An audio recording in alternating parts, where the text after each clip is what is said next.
So good afternoon, everyone. This is Deb Noodleman, part of the Kearns and West facilitation team and part of the overall project team. We're so grateful that there's so many of you able to join us today. And Sylvia, I don't know, just as we're getting ready, we're just a few minutes before the start of the meeting. If you want to go ahead and do a check-in on the logistics and our webinar platform, that'd be great.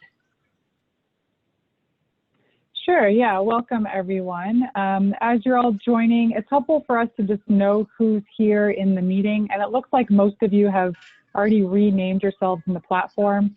But if you haven't, we'd appreciate you just giving us your first and last name and affiliation if you have one. That also helps with the Q&A.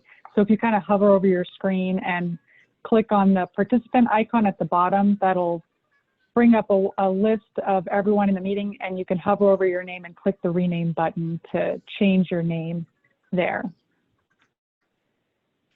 And we'll go over this a little bit more at the start of the meeting too. And if you have any technical difficulties, please just let Sylvia or us know in the chat box, which you can find that if you hover down at the bottom of the screen, or even feel free to speak up and we'll make sure to help.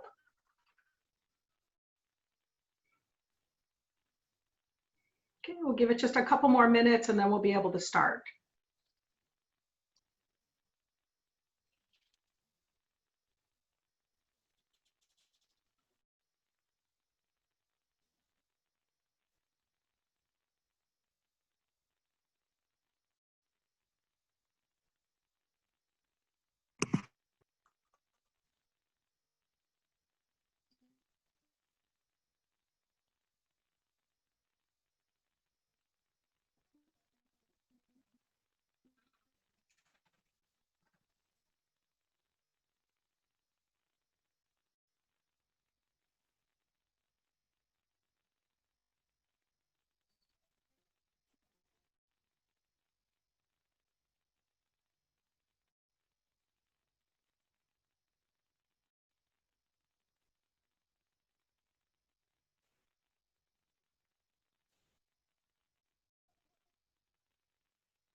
So I have 1:01 on my clock, and I think because we have so much to cover and it looks like we have lots of folks already here, let's go ahead and get started. Sylvia, do you want to go ahead and do the logistics for us in the webinar, and then we'll jump right in. Thanks. Yep, yeah. Hi everyone, this is Sylvia Tuberowski with Kearns and West. I'll just go over some of our logistics. Go to the next slide, Troy. All right, so thanks to everyone for participating. Good to see we already have 91 folks here, and we have a big group, so we just want to make sure we're all on the same page with kind of webinar logistics. Hopefully you're able to see the PowerPoint through the webinar platform, and you can use your phone or computer for audio, but not both. And we ask that you please put yourself on mute when you're not speaking, which you all do a great job of at our past meetings. And we will have a time throughout today's meeting for both Q&A and discussion periods. And so when we get to those portions, we'll ask that you raise your hand to get into the queue to speak, or if you're on the phone, you can just press *9 to raise your hand, and we'll explain how to do that through visuals in just a second.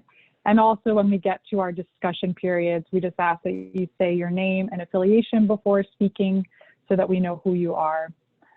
Throughout the meeting, we also have a chat function.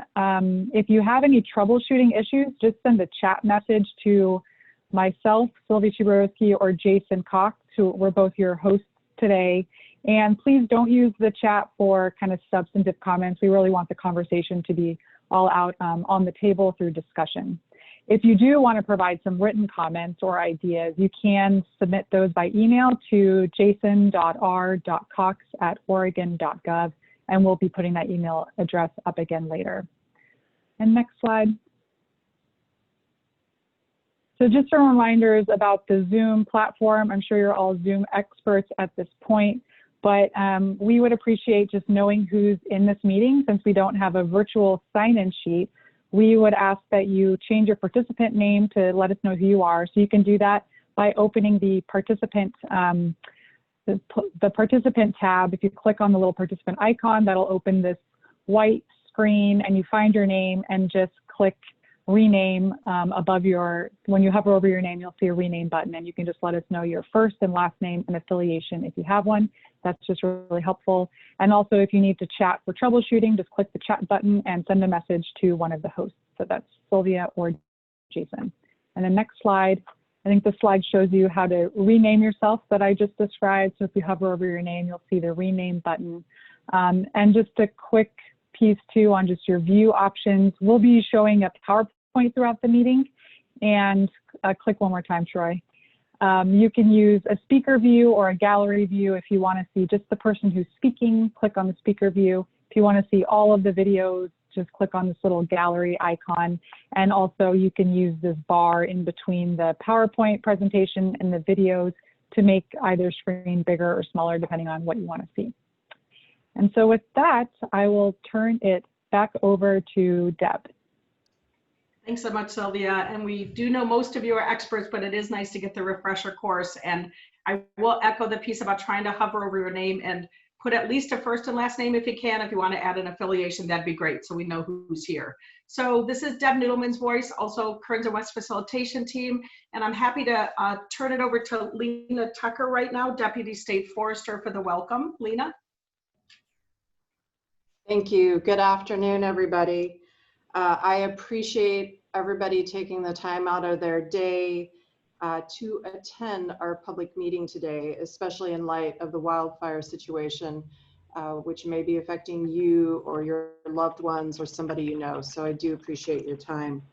So as you all know, the Labor Day wildfire event 2020 is one for the history books. Right now we have surpassed the entire series of the Tillamook burn fires in terms of acreage burned. We're at about 1 million acres.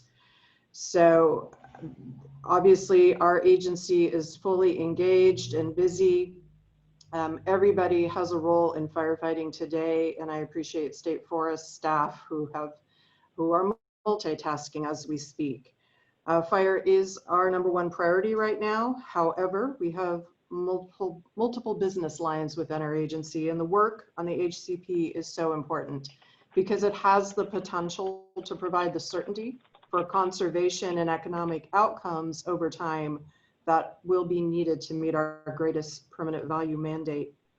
The work that you will see represents countless hours of challenging and yet collaborative efforts among state and federal agencies.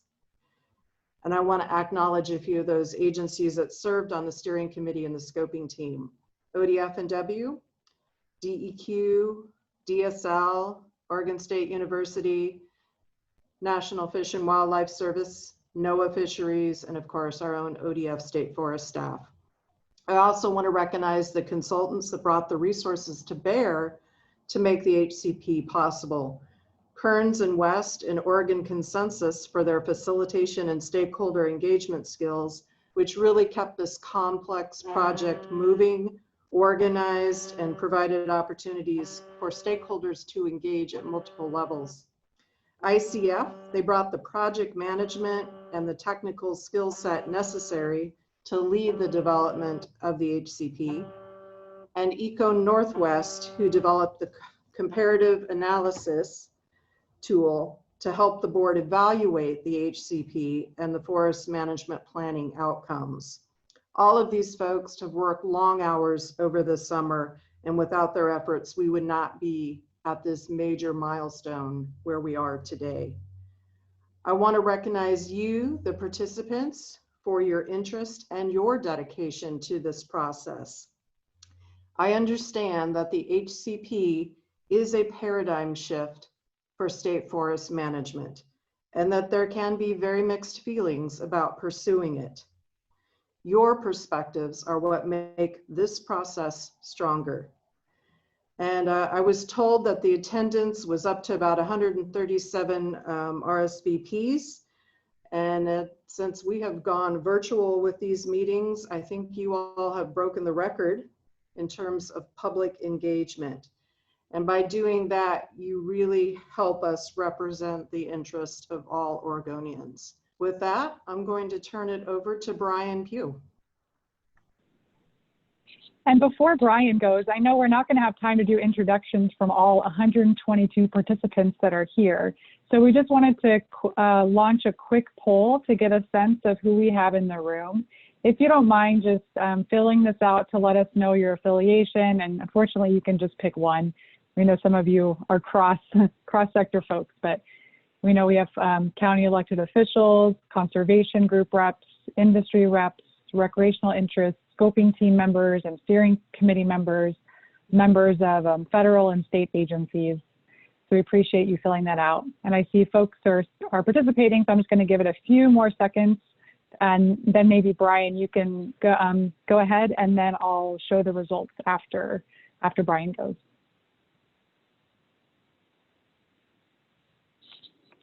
Thank you, Sylvia. I was filling up the poll, so I was taking a minute there.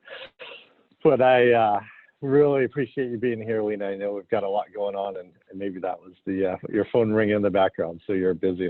I know you've been supporting on this project for a long time, and stepping in today is great. And definitely want to kind of echo what Lena said is we've got a great project team on this. It's a blend of ODF and ICF and Kearns and West and others that it's making it go.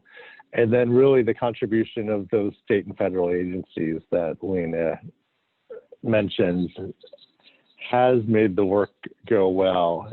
And the work is, towards a habitat conservation plan, an ESA compliance tool that will offer operational certainty and also benefits the species, for the next 70 years. We've been talking about policy with the board and changing the forest management plan for decades now, and we're really taking a long-term look and thinking about the next 70 years and planning for that and trying to provide certainty to our operations and our species and to provide greatest permanent value. And so we have been working since 2018 on that, so several years already. We've been collaborating with those state and federal agencies and working with our contractors to get to this point today. And when we think about the point today, it's really, this meeting is getting you all, the interested folks, and I recognize a lot of you, so thank you for being here. And I know more joining as we're going live here. Getting you the information that we've been working on as quickly and available as it's ready. And really, this meeting is about getting you informed for October when we go in front of the board. And we'll be presenting that draft HCP materials to the board in October, as well as a comparative analysis, so they can have information for decision making. But we've got to remember what that decision is. The decision by the board in October is to go forth into the NEPA process or not. And so that's the vote that the board is looking at in October, whether we go into the NEPA process or not. A real clear text way to say that is whether we continue the project or we end working on the HCP. I mean, that's the bottom line of it, and that's what we're looking at. And so it is not the final approval of an HCP. That final approval of an HCP would be after the NEPA process. So sometime in the summer of 2022, we would come back to the board with a finalized HCP and with a companion forest management plan.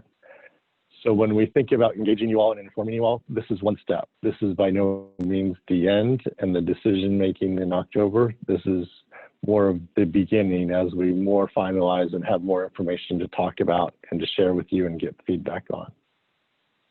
So I do truly appreciate all the time invested from the partners.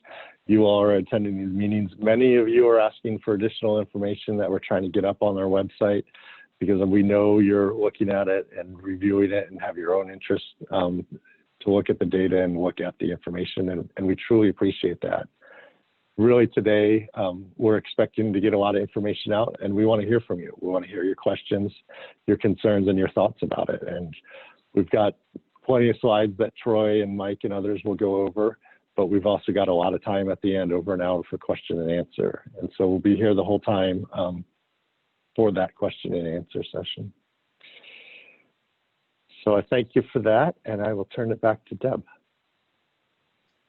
Thank you so much, Lena. Thank you so much, Brian, and welcome everybody.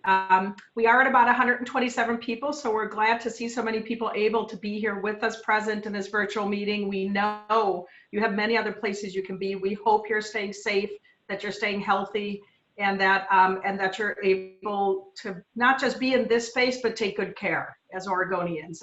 Sylvia, why don't you go ahead and share with this? What's the poll telling us about who's here with us today? Yeah, thanks. So we had about 80% of you participate here, and it's looking like we have a number of folks from the conservation group representatives and also several county elected officials, some also from the industry, a few from recreation, and also a few scoping team and steering committee members, and then a number of folks from federal and state agencies. So thanks for participating. And in the chat too, we saw that we also have a member from the tribes and from the State Forest Advisory Committee. So thanks for participating. Yeah, it's fun to see. And in a perfect world, we'd have time to go around this virtual room and let you each introduce yourself. And so we apologize in advance for not having time for that, but it does leave us more time for this, both information sharing and discussion. Just one last reminder for those of you that have recently joined, if you could take a moment and hover over where your name is on the participant list, you'll see an opportunity to, it's called rename. So just in case, if you don't have a first and last name, it helps us with the virtual sign-in sheet. And if you want to add an affiliation, feel free to go ahead. Okay, and if you have any questions or concerns from a technical basis, go ahead and write it in the chat box, but try not to have conversation in the chat box. So let's go ahead and jump right in. We've got a lot to do. I think Troy's going to kindly put back up the screen. And so thank you. Hopefully folks can see this with our slides. We'll go right ahead onto the agenda. And what we want to say is we have some big topics as always. And I hope you all have gotten the rhythm of how we like to do these open to the public meetings, but you're always going to get a little bit of where we've been, where we're at, and where we're going. And we do that to make sure folks are really getting the lay of the land, a good foundation of information, and then adding in an iterative way, the way Brian said, the most up-to-date information for your consideration, and as importantly, your feedback. Okay, so we want these to be sessions where there is a lot of information sharing, but that it becomes two-way dialogue to the greatest extent possible. So our goal today is to give you some updates on the HCP, the Habitat Conservation Plan process, where things are at, what's been happening since we last had a time to check in with all of you. A lot of the next one on the list is some specific information on the updates to the conservation strategy. And so both for these are HCAs are called habitat conservation areas, and riparian conservation areas are the RCAs. So lots of good information, some sharings of maps for those of you that are visual thinkers. We hope that'll help a lot. What are some of the refinements to the riparian conservation areas from when you last got to check in with folks? And again, leaving some time for some high-level questions, feedback, issues, concerns. Next big topic is what we're calling the overview of the comparative analysis. And that one is also linked to the piece that Brian just spoke to, which is as we're heading towards a Board of Forestry meeting in October, what are the pieces and the tools and the obligations, if you will, in reporting to the board and helping the board as it makes a decision about whether to move forward in this HCP development process. So we'll give you some nuts and bolts information there, and again, take time for questions. We do then wrap up officially at around 3:30-ish, and then we always leave this extra hour, we call it, for additional discussion and dialogue time. So during the course of this meeting, we will be collecting any questions or other topics you want to talk about. Remember, you got to see Jason's email address. You can send him, and hopefully it's in the chat box, you can send him an email at any point during the meeting for additional topics to discuss or questions you have or things you want further discussion about. And then Sylvia and your facilitation team will be doing the same thing, kind of collecting if we can't get to all your questions. There's just a lot here and a lot of people. So we'll do our best to take questions as we proceed. And then remember, we have that extra hour from 3:30 to 4:30 for additional dialogue. Okay, so that's pretty much it on the agenda itself. I do I have a slide for the ground rules or not? If I don't, it's okay. Here it is, great. So many of you have seen this, but we have a lot to cover. I'm gonna ask you to help us honor the agenda. At some point, I'm gonna be uncomfortable and I'm gonna have to cut people off because we just won't have more time to take the questions in the queue. Remember to raise your hand out of the participant list as a way to show you want to get in the dialogue. I am going to just ask, and I'll ask this a lot for the balance of speaking time. If you find you're talking a lot, please hold back a little bit. If you're not speaking much, let's get that diversity of opinion, the diversity of interests and perspectives into the dialogue. So speak up more. If I notice the same people have been putting their hands up a lot, I may skip a couple of you and go down the list and call on somebody that hasn't spoken yet. So please know that I'm doing that out of fairness and balance of speaking time and not out of disrespect. Please try to listen hard to what everybody's saying and try to understand and ask each other why. Why does a reasonable person think that way? What does the difference bring to this discussion? How does this dialogue of diversity add value to what's been happening on the landscape, to this HCP development process, and ultimately what's going in front of the board in early October? Please be respectful. You've been that way on all these meetings. Please, let's continue to be respectful of the viewpoints, values, and interests that are represented here. And then also just try to focus your comments on the topics at hand, staying hard on the problems and soft on the people, we call it. Let's do the hard work of developing the best deliverable possible, get that substance where we can satisfy your interest to the greatest extent possible. So that's it. I'm getting going. Don't know if I have anything else. We always put all these materials on the website. You'll be getting this PowerPoint presentation, and anything else that's shared is always going to be posted on the ODF website. So find us if you have any trouble locating that. And I think we're ready to go, Troy. So I'm going to hand it over to you to get going. Great. Thanks, Deb. And hi, everybody. Again, Troy Ramick with ICF. I'm the project manager for the technical team that's doing the work on the HCP. So gonna just a few minutes here at the beginning to give you an update on where we are with the HCP. Most of you have been tracking the process for a while, so no surprises here for you, but just want to get everybody oriented. We are nearing, I think, an important juncture in the overall process, so it's a good time to kind of take stock of where we've been and where we're headed. And then I'll just spend a minute outlining some of the HCP related materials that'll be available later, early next week, related to the board meeting, and just to give you a bit of a sense of what's coming as it relates to the HCP. And then following that, we'll roll into some more specific updates around the conservation strategy. So first on schedule, you've seen this before if you've been tuning in over the last year or year and a half.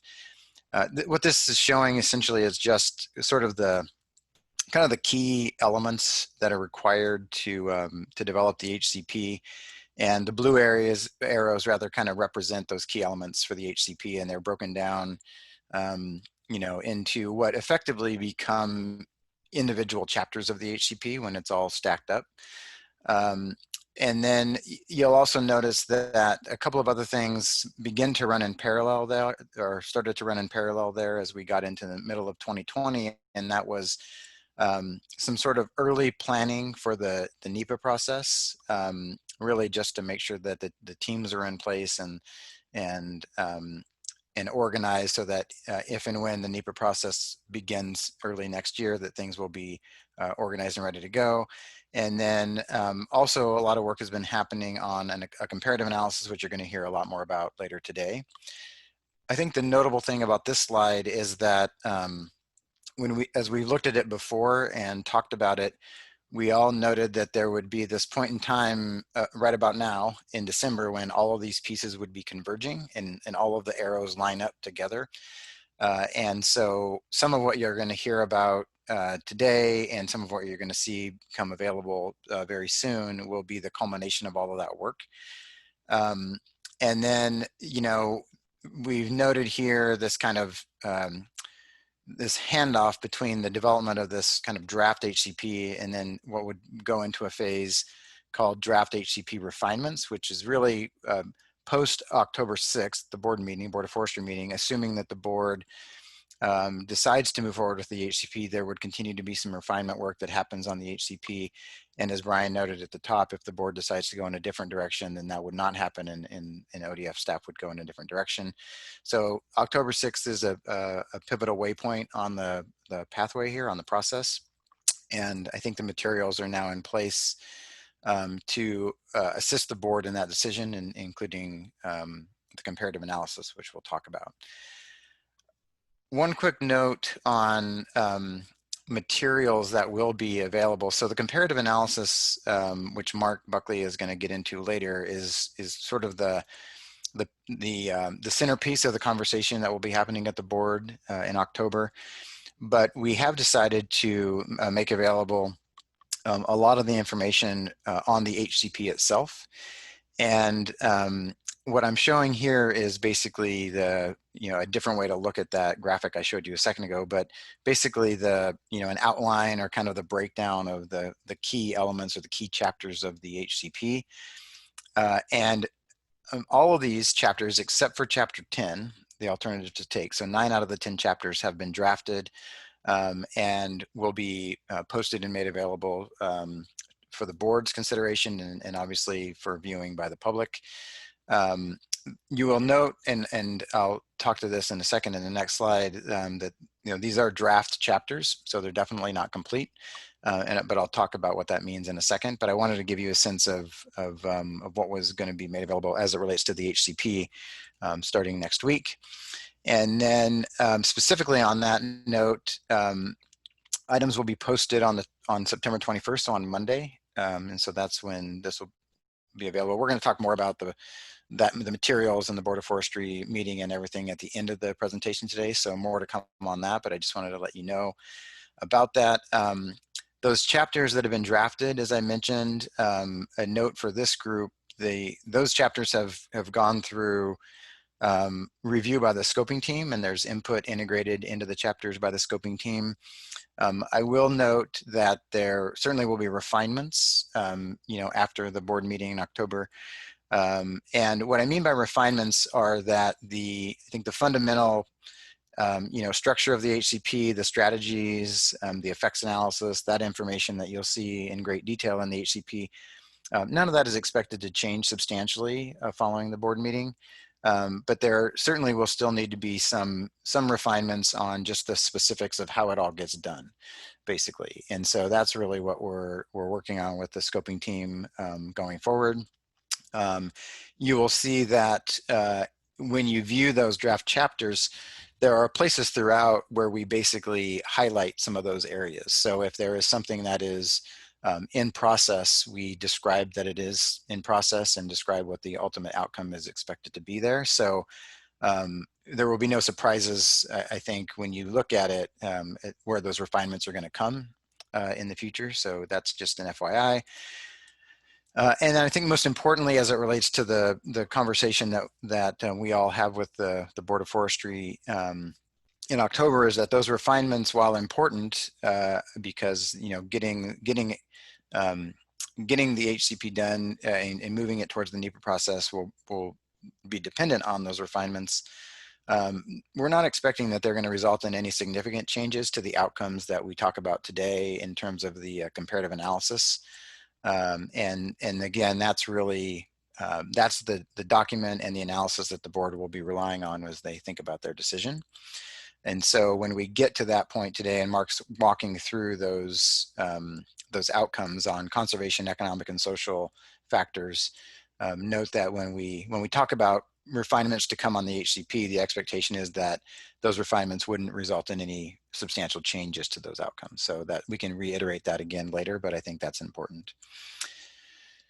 So that's just a quick update on where we are with the HCP planning process. And I think that, you know, one of the things that you'll see when you start to look at some of those draft chapters next week, if you do, and if you're interested, a lot of the information that we have shared with you all and talked to you either in this forum or in another forum, you'll see it show up in different places in the HCP, and I don't think you'll be surprised by anything that you see. We certainly have shared all of the key elements and the fundamentals of the HCP, so it all should look pretty familiar. It's just packaged up in more of the format necessary for the HCP itself. So that's where that stands. And Deb, remind me, I think we're rolling right into the conservation strategy updates. Is that right? And we can circle back to questions on all of this. Yeah, I think we are. This is just a quick update. And as you're moving this slide, if I could just mention, I'd like to acknowledge Joe Justice. I think you're here, Board of Forestry member, and Craig Pope, County Commissioner. So we just would love to welcome and thank you for joining us, and any others that we have with us. Sorry if I missed you. Okay. Great. Keep going. So the next section here is really just conservation strategy refinements, and it's a little bit of a follow-up. I know that many of you have attended, you know, all of these meetings or most of these meetings, and so I think this discussion will kind of pick up where we left off in our last meeting open to the public, and in the last information that was presented to the Board of Forestry in July. So if I skip over some of the kind of more basic parts, and if anybody has a question about that when we get to the Q&A at the end, don't hesitate to ask, and I can go back and we can fill in the gaps. So I apologize for that, but I am kind of picking up where we left off from before, knowing that a lot of you are paying attention as we go. So what I'm going to do today is give a brief update on some refinements on riparian conservation areas. Nothing major there, but we have made a couple of tweaks. And then want to talk about the habitat conservation areas and include some maps for everybody to look at. And the thing there is that if you remember the last time we talked about the habitat conservation areas, we were still talking about kind of ranges and doing a little bit of tweaking of the boundaries of those, and the dust has settled on that, and we now no longer have ranges to talk about, but are talking about you know, numbers within those ranges, and I'll explain that when I get there. And then just one slide to talk about management in habitat conservation areas as a reminder for the work that's going on around that a key issue. So that's where we're headed today.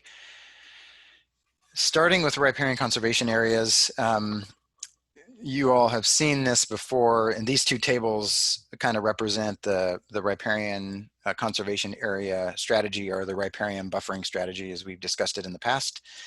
I'm not going to go through it in great detail here, except to note that you know, basically what you're looking at is two tables that also show up in the HCP. And the difference between the two tables is the top one is really looking at fish-bearing streams, or type F streams, and large and medium non-fish-bearing streams. And then the bottom table, table 4.4, is the riparian conservation area widths for small perennial and seasonal non-fish-bearing streams. So that's why there's two tables. And then the numbers you see in the tables are buffer widths in horizontal distance and in feet. So just if you're interested in that. The one change that we've made to this is where the red arrow is pointing, and that is that in previous versions that you've seen, we were showing for the seasonal fish-bearing streams, so the bottom row there on the top table. For seasonal fish-bearing streams, we were showing a 50-foot buffer in previous iterations, and now we have changed that to 120 feet to be consistent with FPA and notes that were given to us by the scoping team, and ODF district staff helped inform that. Not actually a major change on the landscape because there aren't actually that many seasonal fish-bearing streams, but there are some. And so it's an important change that we've included there. So in terms of, acres on the landscape, I don't even have that number, but it was very, very minor across the permit area, but an important change nonetheless. Nothing else has changed on the riparian conservation areas since the last time you've seen this. So nothing new to report there. One thing I did want to show this group, and this is something that shows up again in a different way in the comparative analysis, and that is just thinking about the riparian conservation areas, again, the riparian buffers across the permit area over time. And as we talked with this group before, there's about 77,000 acres across the permit area wind up inside of a riparian conservation area. That's of course an estimate based on stream types, and perenniality, and those tables that we looked at a second ago. Some of those riparian areas, of course, are inside of habitat conservation areas, and I'll explain the nuance of that in a minute in a couple of slides. And then others, of course, are outside of habitat conservation areas. And what this series of charts shows is really the stand age. And so on the left-hand column there, you can see that's acres. And on the bottom, that's stand age. So you can see how many acres of any given stand age is in we have at any point in time. And we have 3 time periods here we're showing. So the first is 2023, then 2068, then 2088. And as you remember, there's actually no harvest and no habitat management proposed in riparian conservation areas. So essentially, we're looking at passive management in these RCAs over time. And no surprise that you start with, in 2023, stand age distribution that hovers around the 70 to 80 year range for most of the acres. And then as you go through time and get towards the end of the permit term around 2088, it's, everything has grown 7 years older. So no big surprise there. But then at the end of the permit term, we have most of the acres in about 140, 150, 160 age class. So just a way to articulate what we expect to happen over the course of the permit term. And I think a good reminder that one of the things that we talk a lot about in the HCP and that is important is that while we are looking at the the benefits to our covered species at various points during the permit term, we're actually mostly interested in what's happening by the end of the permit term. And so when we set biological objectives, for example, those biological objectives are set over the course of the 70-year permit term, and we know that we'll make incremental progress towards them over time, but it's really that end period that's critical. So that's why we show it in this way and show the change over time. So that's the update on the riparian conservation areas, and I'll circle back to this in a minute as it relates to the habitat conservation areas. With habitat conservation areas, and this is where we kind of pick up where we left off before, and a reminder if you're new to the process, for our terrestrial species, one of the, I would say, kind of key pillars of our terrestrial conservation strategy is establishing habitat conservation areas. And habitat conservation areas are basically, areas where management activities that occur inside of HCAs will be, such that they will benefit covered species over the course of the permit term. So we're trying to increase habitat quality and quantity for our covered species. That's one of the objectives that we set for each of our terrestrial species. And the main way that we're doing that is by establishing these habitat conservation areas and doing management inside of them that will result in higher quality habitat over time. And more on that later. But the establishing the HCAs was kind of a critical first step. And as I mentioned a minute ago, the last time we talked, we had a range that we were carrying. We were still working out the kind of the finer details and some of the boundaries on some of the HCAs. And I think the range we were carrying at that time was something like between 273,000 acres and maybe 289,000 acres or something in that realm. And so you can see that where we've landed now, that we've stopped tweaking the boundaries, is about 275,000 acres of the permit area is inside of the HCAs. I'll give a finer breakdown of that in the next slide where we can parse it out a little bit, but that's basically what it looks like. And then what we're showing here is the North Coast, the Willamette Valley, and the Southern Coast are really just 3 subgeographic areas that we've been using when we talk about the permit area.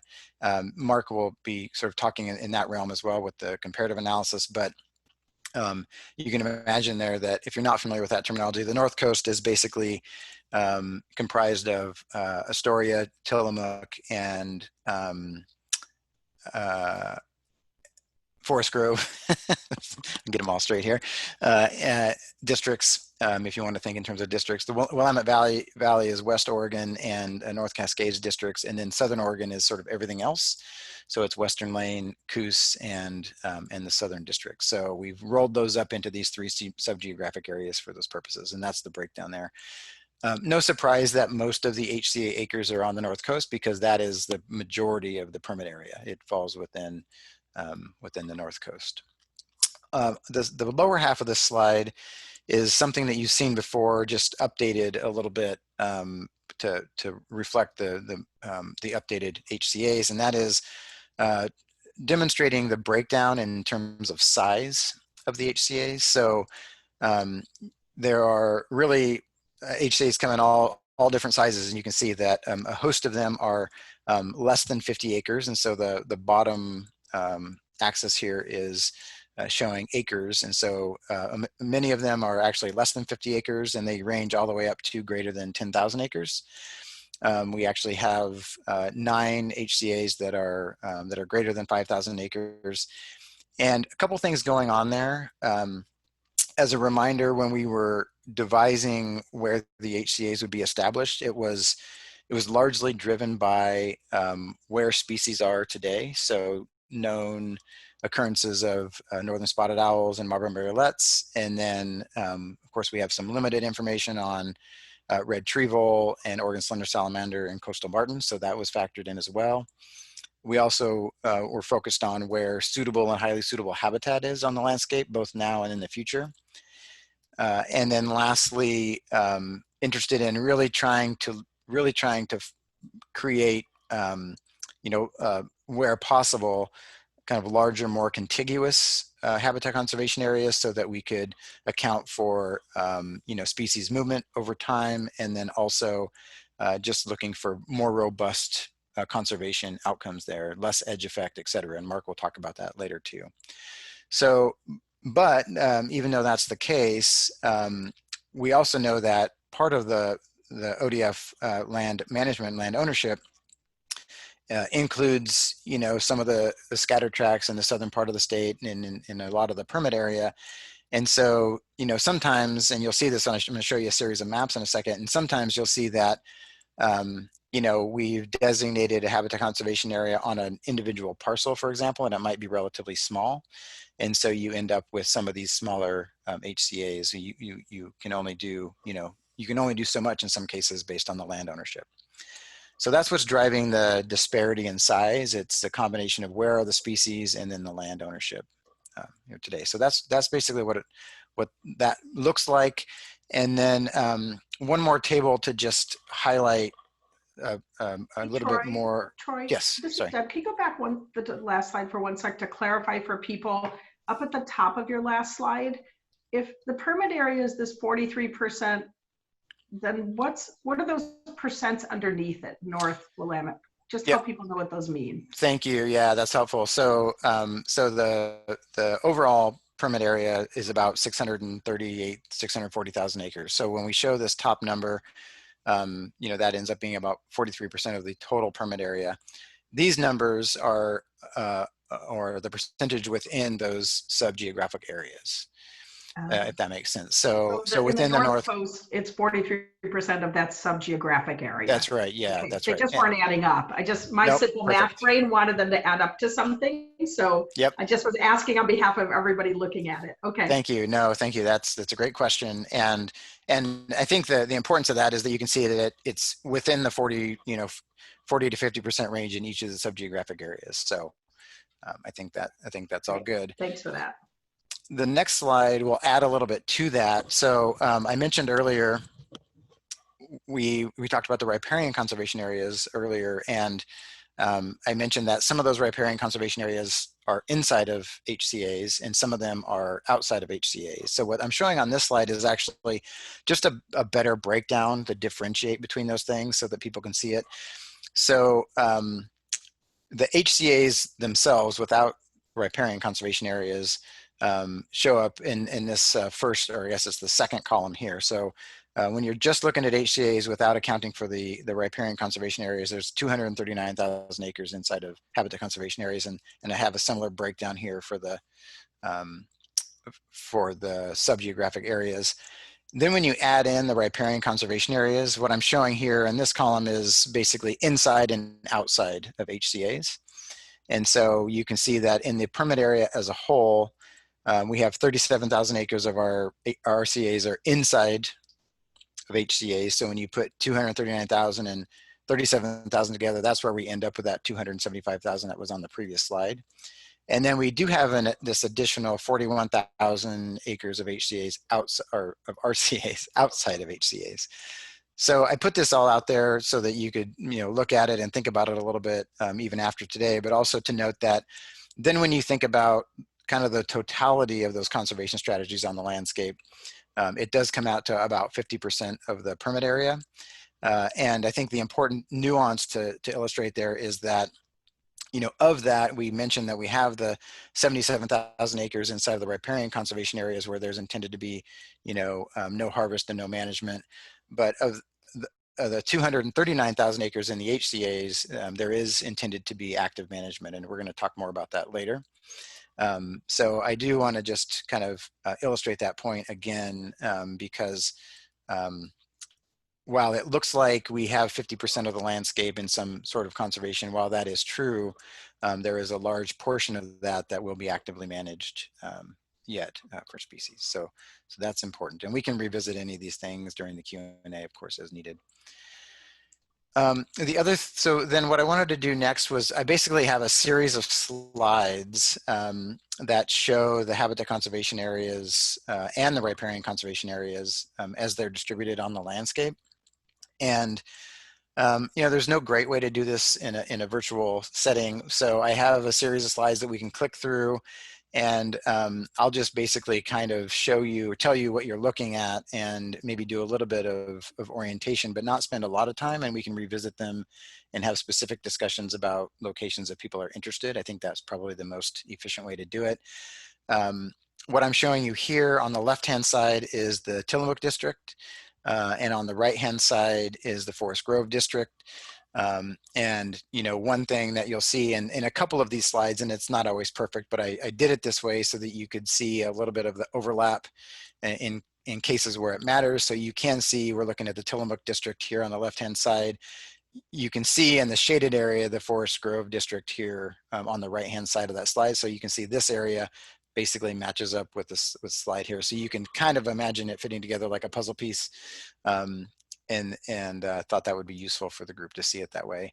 And then you'll note that the, whatever it is, greenish, blue, those are the outlines of the habitat conservation areas against the sort of beige outline of the permit area or the ODF managed lands. And then interspersed, you'll see these riparian conservation areas, and you can see a little bit of a difference in the weight of those lines, and that's really a difference in basically a fish-bearing stream versus a non-fish-bearing stream, if you want to think about it that way. The fish-bearing streams having a wider buffer, as we saw on those previous slides. So that's what these slides are showing. And then I'll just check through the next couple here, and we can revisit them if we need to. So the next slide is showing the Astoria district on the left. and then West Oregon on the right. And not a lot to say there in terms of orientation. I think you can see the Columbia River there in the very northwestern part of the state for the Astoria district, and then West Oregon showing here on the right. And then the next slide is showing the North Cascade district. And we can talk more about this district probably later during Q&A. Obviously an area that's being currently affected by fires, as we know. And then just a couple more slides. On the left-hand side is the Western Lane district. And on the right-hand side is the Coos district. So a couple things to point out here. One is, this is, when we start to get into some of these districts, these are the locations where we begin to have a little bit more of a scattered ownership. And so you can see in some cases, and it might be a little hard to see on this map, but you can see in some cases where we basically will have an individual parcel that's designated as a habitat conservation area, like you're seeing here in Western Lane, or sometimes it's a part of one of those parcels. And that's where you start to see the sort of the effect on the size of HCAs. And when we think back to that chart that I showed a little bit ago, and we have several that are on the smaller side, that's largely what's driving those smaller HCAs. And then something to note on the Coos district, of course, what's not showing on this map here is in the middle here is the Elliott State Forest, which we know is going through its own HCP process right now. And so what we are showing here is what's part of the permit area for this HCP, for the Western Oregon HCP, and the HCAs that are built into the Coos district. And then the last slide I'll just show is actually two different looks at the Southwest district, because it is scattered about in the southwestern part of the state enough that we couldn't get it all on one map in a meaningful way. And so we have a couple of maps here with a couple of insets built in places to make sure that we can see all of the parts of the permit area. And again, you can see another example where we have some of the scattered ownership and some individual parcels that are being highlighted as HCAs, and you can see the RCAs on there as well. One just sort of logistical note on these maps is that we've developed these for the meeting today and got some recent feedback that it would be helpful to put other land ownership on the maps, other federal ownership, other state ownership, et cetera. And those actually might be sitting in my inbox right now. They're pretty close to done, but they weren't quite done for today. So the version that you see in the draft HCP that goes out and the version that we ultimately post on the website will have some additional context with additional land ownership that I think really helps to kind of fill in the gaps there. So they may look a little different than these maps, but the content will be the same. So that's all I wanted to show on the maps. And like I said, I think during the Q&A, we can revisit any of these and dive into more detail. I think in terms of the presentation, just one more thing I wanted to highlight, and that is what we talked about a second ago related to management inside of the habitat conservation areas and the riparian conservation areas. And just to reiterate, the intention within the riparian conservation areas is to basically, continue to passively manage them, let them grow old and contribute, wood and other services to the aquatic system. So no habitat management, no harvest planned in RCAs. There certainly will be aquatic enhancement projects and restoration projects that occur inside of riparian conservation areas. So when I say no habitat management, I'm really talking about, no management in the uplands and the fringes around the aquatic system. There will certainly be wood enhancement projects and other restoration projects that are queued up in the HCP. And then in the habitat conservation areas themselves, we've talked, I think, at multiple meetings with all of you about the intention to continue to do management in HCAs and the fact that the management will be focused on increasing basically the quality of habitat for the covered species over time. We solidified that commitment in the biological goals and objectives in the HCP, which you'll see in the draft that you look at. And then basically the intention there is to use silvicultural treatments that will, increase habitat quality faster where possible. And so one of the things that we're working on, and one of the notes you'll see in those draft chapters is, this is a place where some of the refinement is taking place right now with the scoping team. And so you can imagine that the silvicultural treatments that are utilized in the HCAs is of interest to everybody, of course, and that's something that the scoping team is focused on right now, and we've had a series of meetings discussing that.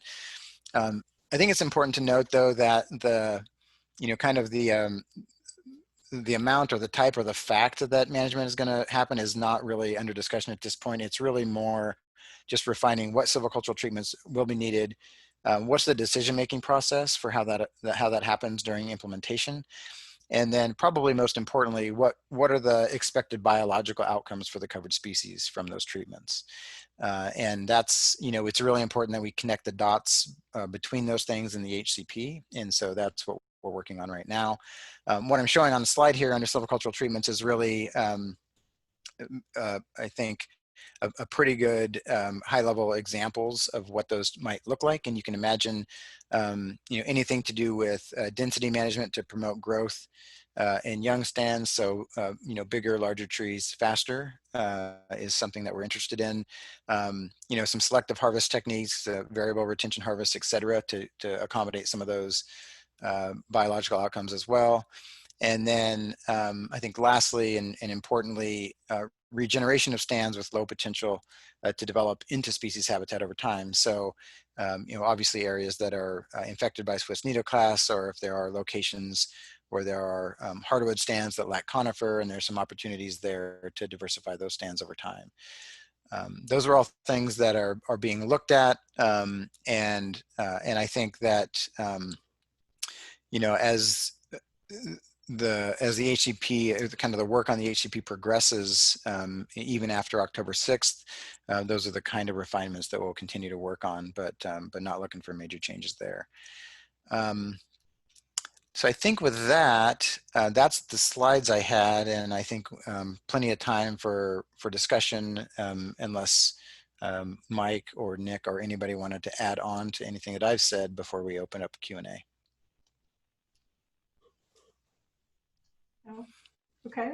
And, so, go ahead. I was just say, and as a reminder to the group, I can go back if you have a specific question about a slide or whatever. I can go back to anything that you need me to. Yeah, thank you for that, Troy. So this is Deb Noodleman's voice again, Kearns and West Facilitation. To those of you just joining the call, a reminder to try to add your first and last name, and if you have an affiliation, by hovering over your name, gives you a chance to rename that. And as we kick off the discussion phase, if you open up your participant box, which you hover down at the bottom of the screen, there's a place to raise your hand. So I just did my own. It's a little blue hand that should pop up if everything's going well for you. And I do my best to try to grab names as they come in order. And interestingly, Leanne Thompson, you're my first, and I wanted to make a moment to, I want to take a moment to acknowledge your presence, Clatsop County Commissioner. So Leanne, why don't you go ahead, and I just, as she's about to start speaking, remember, leave your phones on mute when you're not talking. Don't forget to take it off mute when you want to talk, and then I'll do that little bit of balance of speaking time, letting folks get in. We have about a half hour for sure for discussion right now, and then the hour additional time at the end of the meeting if we can't get to everyone. Hi, Leanne, go ahead. Thank you so much. And I'm not the only person from Clatsop County here at Tillamook County, so I iterated. I'll let them speak for themselves. Thank you. You're welcome. I see these plans, and I love the phrase that I have learned from you all, which is ground truthing. And the ground truthing I'm seeing right now is a whole lot of smoke and a whole lot of fire. I see Rob Freris on the call, and I'm thinking about, okay, the plant is okay for Freris Brothers, but their forest lands are gone. When we're looking at what we think we can do as human beings, and we have these projections and these numbers, how do we take into account that the habitat may actually be moving northward because of climate change? If we put into effect a 70-year plan, what assurance do we have that we can keep tracking what Mother Nature does with fire and smoke and humidity and all of the other factors that impact human species and plant and animal species? It's a general question. I don't know if you can answer it, but it's the one I'm sitting with right now.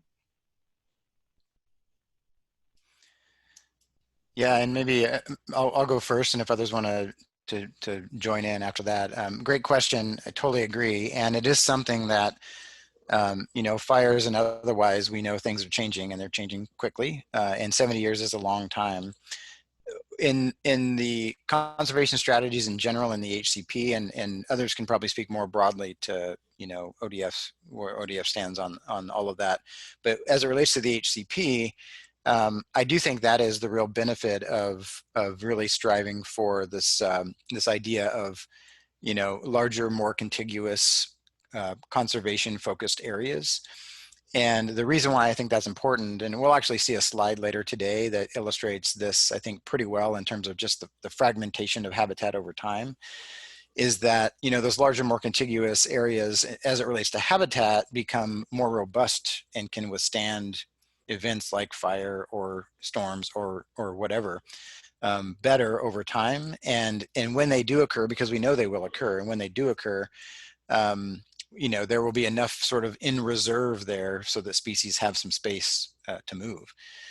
Now that, you know, I say all of that, you know, with the understanding that we're seeing fires right now that are beyond what we've ever seen, right? And so it is hard to know. Every time we think we have a good handle on what the future might look like, our mind is changed quickly. And so I would say, you know, what we're putting together here is the best that we can do with the information that we currently have. We do also know that as things progress over time, there will need to be changes through, you know, adaptive management, adaptive policymaking, et cetera, related to all of this that will clearly influence how things actually happen during implementation. But I'd say that is on our mind. It's always on our mind. It's even more on our mind now. And we're trying to plan for it. I don't know if Brian or Mike has anything to add there. Yeah, you know, I think you basically hit all the high points there, Troy. And I mean, you're right. This is a great big unknown, given the scope and the scale of change. You know, I would say we attack it on a number of fronts. You know, beginning with reforestation and the improvement that we are always trying to make to our seed, or to our breeding stock, to our seedlings, to make them more resistant, and breeding with the notion in mind that things might be moving north. And I'm not an expert on that. You know, Robbie Lefebvre certainly is.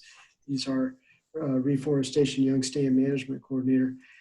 But we're talking about it in that way. We're talking about, you know, disturbance in habitat conservation areas as it occurs. What's our response to that? And, you know, still keying into that objective for species, but understanding that restoration efforts inside and outside of habitat conservation areas, for instance, don't necessarily look the same. And we don't have, that is one piece of the HCP that you will see when the chapters are released that has not been completely fleshed out yet. And it's an interesting point in time for us, for the scoping team, having a lot of food for thought there on how we approach those things. But certainly we're always trying to find that balance between the disturbance that has happened, our response to it, and how we can continue to try and still achieve the same objectives in the future.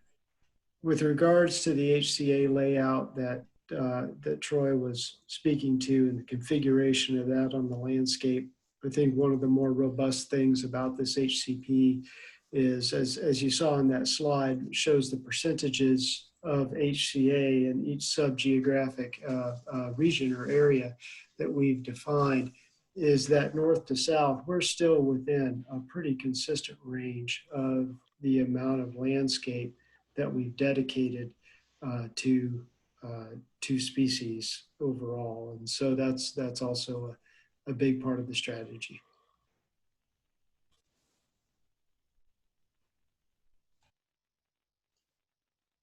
trying to, Brian, were you going to add anything? No? Okay, okay.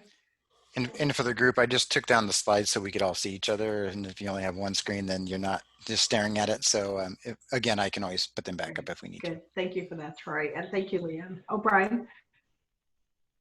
Yeah, I think it doesn't maybe answer Leanne's question directly, but I think it's a good thought for everybody to keep in mind is, the San Am State Forest was clearly impacted by the Beachy fire, and that fire continues to burn. I'm actually up on the Riverside fire, and that's actively burning too.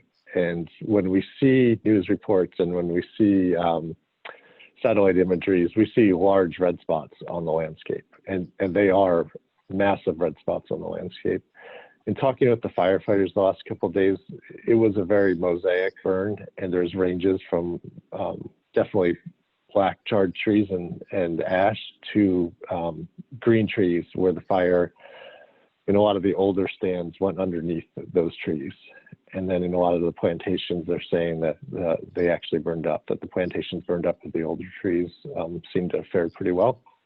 We don't really know. Those are early reports. We're early on.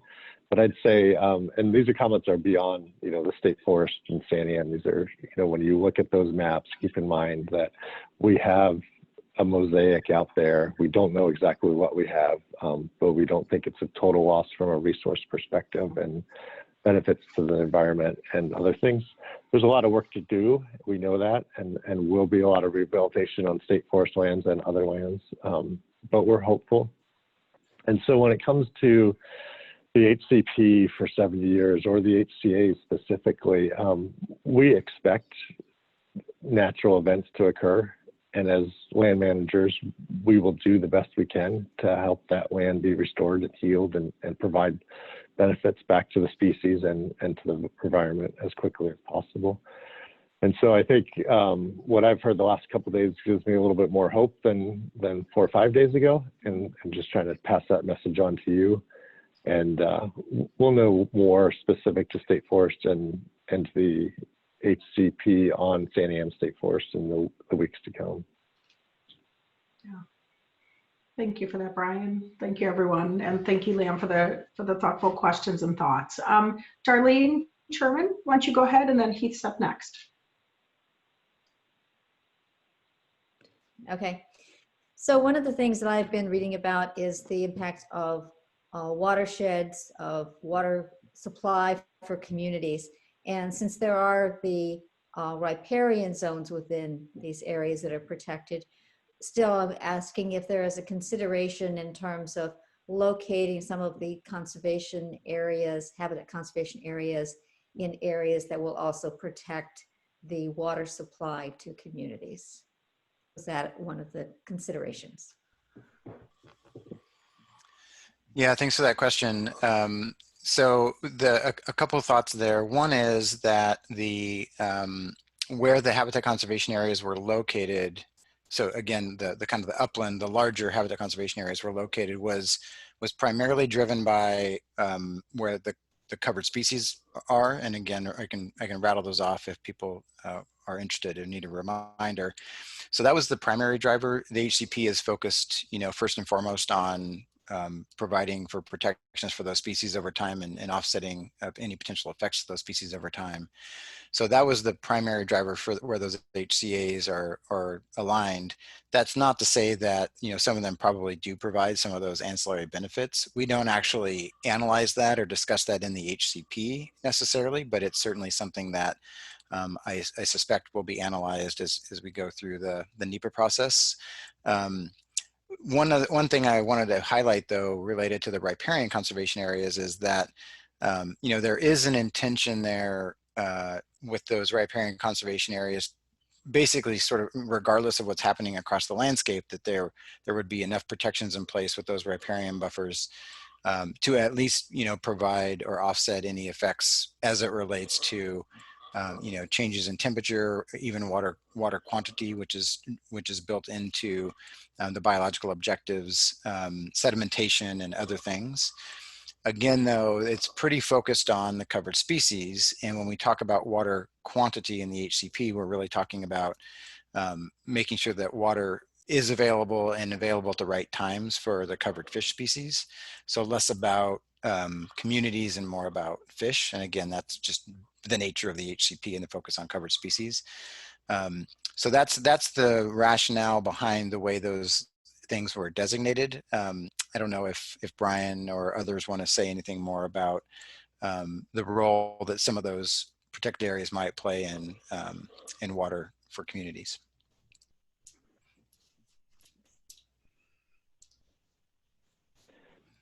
Yeah, thank you, Troy. And Troy's absolutely right with how he characterizes that.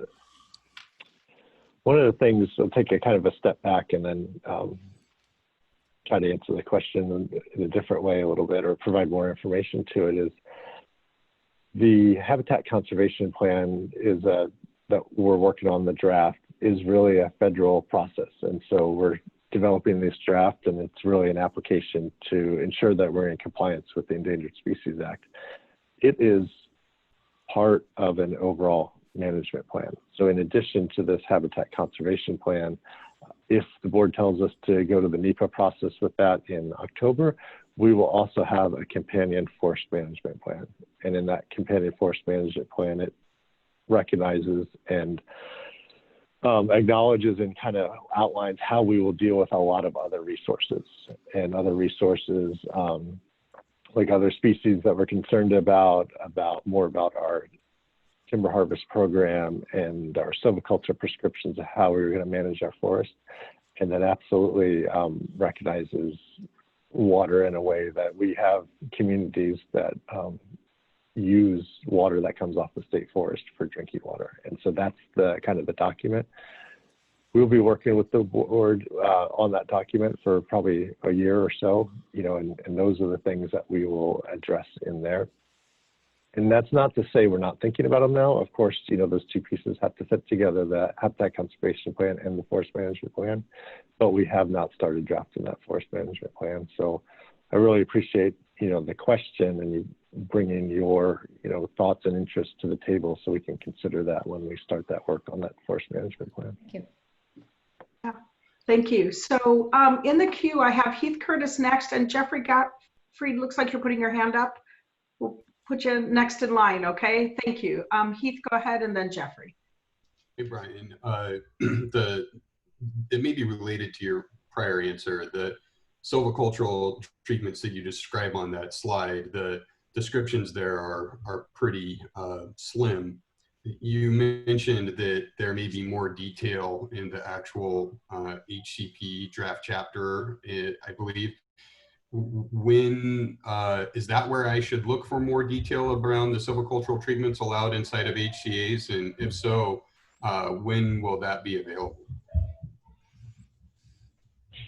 Yeah, Heath, that's right. The slides are highlighting stuff, but really that draft chapter has the details. Again, when you think about the silviculture prescriptions in the HCAs as written in that chapter, we are trying to characterize kind of the pace and scale of what we'd be doing in there so we can inform the services how much, how we would be affecting habitat and by how much. So there is detail in there, that is good, but ultimately the true, forester prescriptions for the larger forest will be in the forest management plan. There'll be more detail in there too. We've, doing it this way to kind of meet our compliance with the requirements for drafting the HCP, but also we need to work more with our field staff on that companion forest management plan to kind of dial those prescriptions in.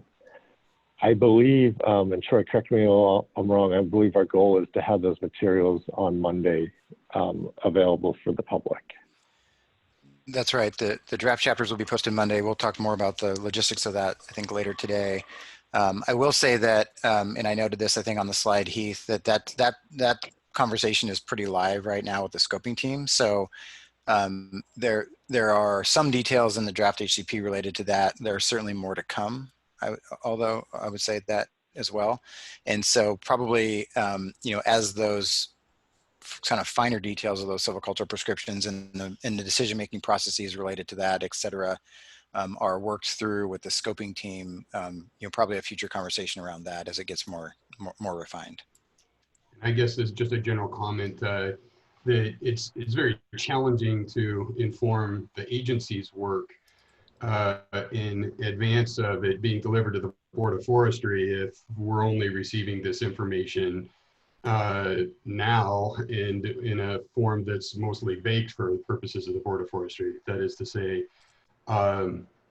this process, it's been very challenging to get information and details about what specific management prescriptions are going to be proposed both inside and outside of the HCAs, and we're about to get, I think, more information on the latter.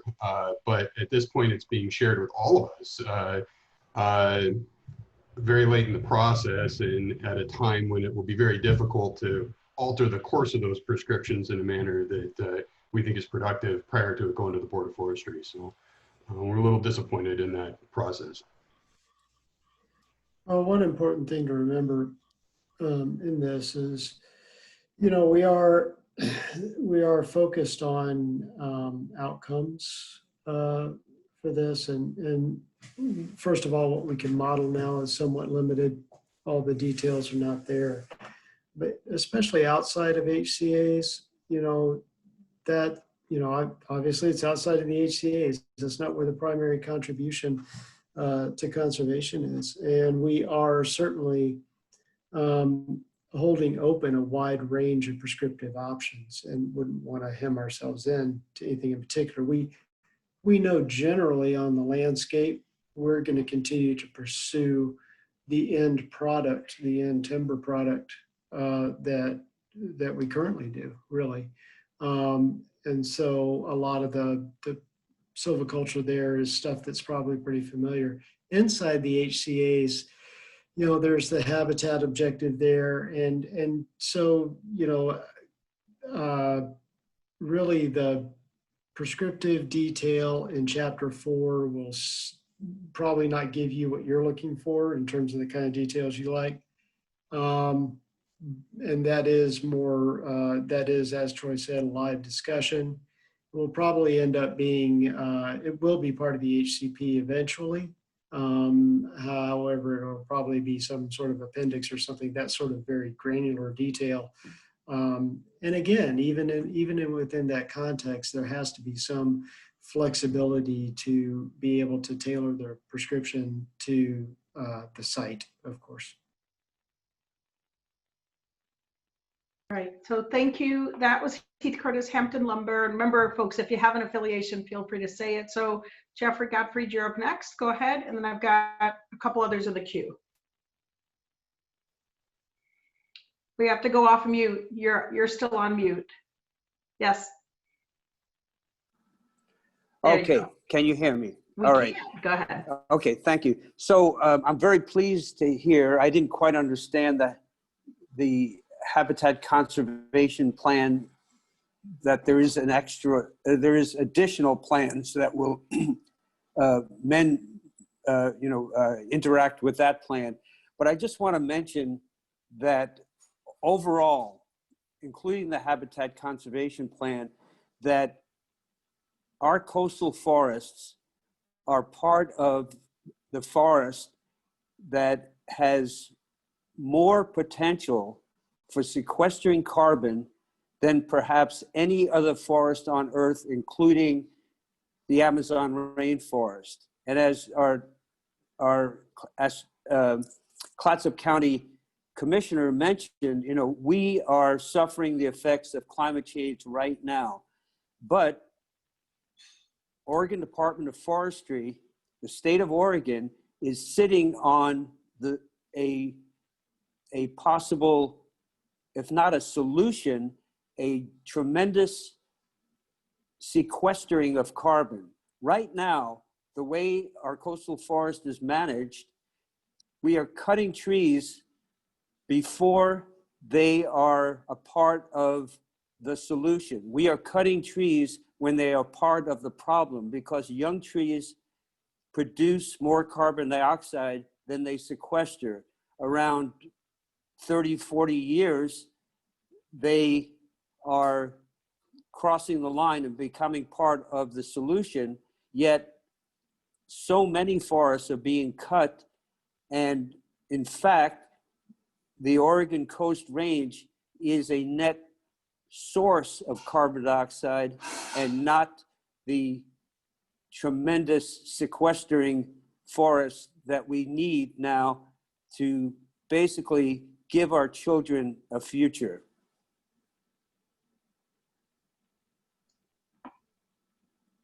Thank you for speaking, Jeffrey. Can you tell us, do you have an affiliation? I can see, it says, looks like it's Oregon. Well, or not? I'm representing Oregon League of Conservation Voters and the Native Fish Society. Okay, great. Yeah, really appreciate that. Thank you. And thank you for speaking. If it's okay, I'm going to keep moving along. It looks like I have 3 more. I'll try to squeeze in. We have about 10 minutes left in this section. So Doug Heiken, you're up next. Hi, this is Doug Heiken with Oregon Wild. Can you hear me? Yep. Okay, great. I'm curious about the habitat conservation areas and what the requirements are for when treatments are appropriate. Are there limitations on to ensure that the treatments that do happen are ones that will be beneficial to the covered species and that kind of thing?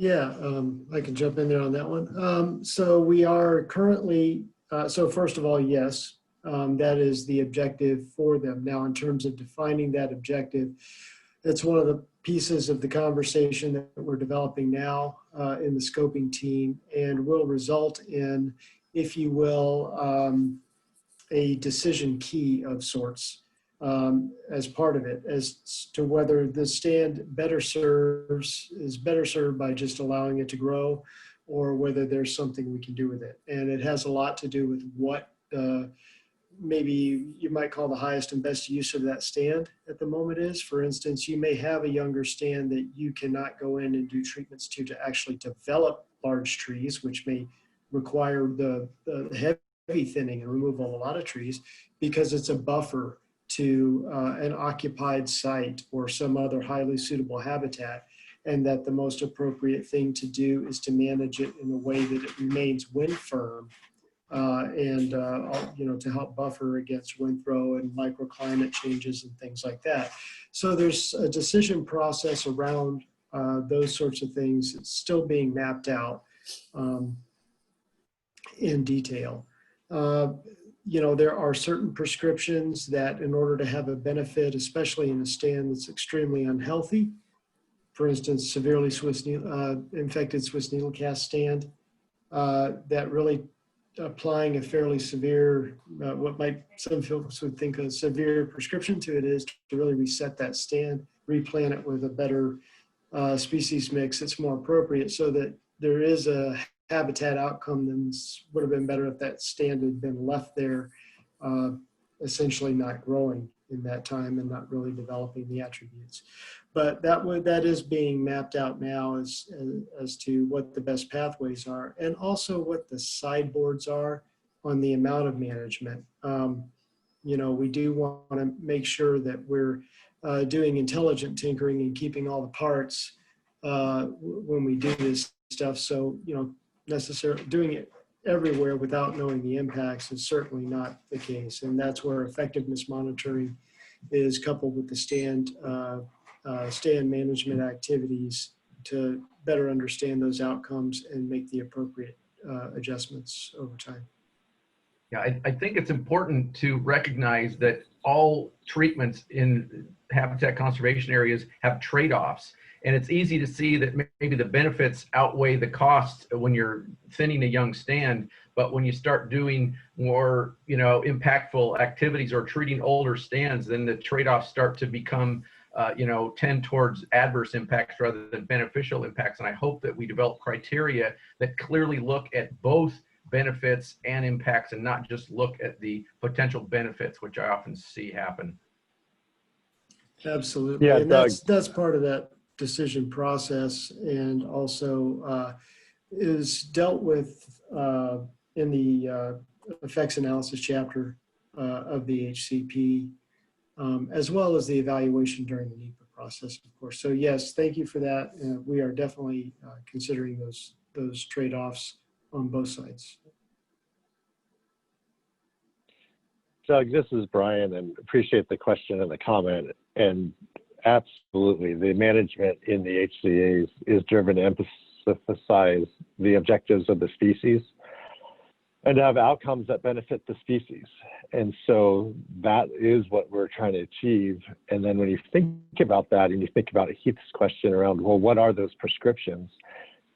It gets a little bit more challenging, and we're not trying to be vague today, but when we have to look at the structure of the stands, how they currently are, the timber species there, the other vegetation components and things like that, to get to, well, if your emphasis is habitat outcomes and benefits to the species, how do we do there given that mix of forest that is out there on the landscape? You know, that being said, we expect there's be some commercial timber value that'll come out of some of these treatments, but that's a byproduct. Commercial timber would be a byproduct of HCA activities, and it really goes back to that key element in the beginning where it's the habitat objectives and outcomes. And I hear what you're saying. We've got to get that right to ensure those outcomes happen.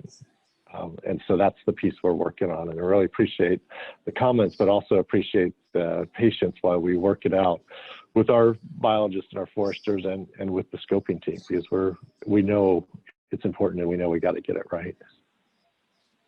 Yeah, thank you. Thank you for that, everyone. Just a gentle reminder to go back on mute after you finished speaking, to go and put your phones back on mute. So we can take a couple more. I next up have Bob Van Dyke, and then I have an email question, and then Seth Barnes. Go ahead, Bob. Welcome.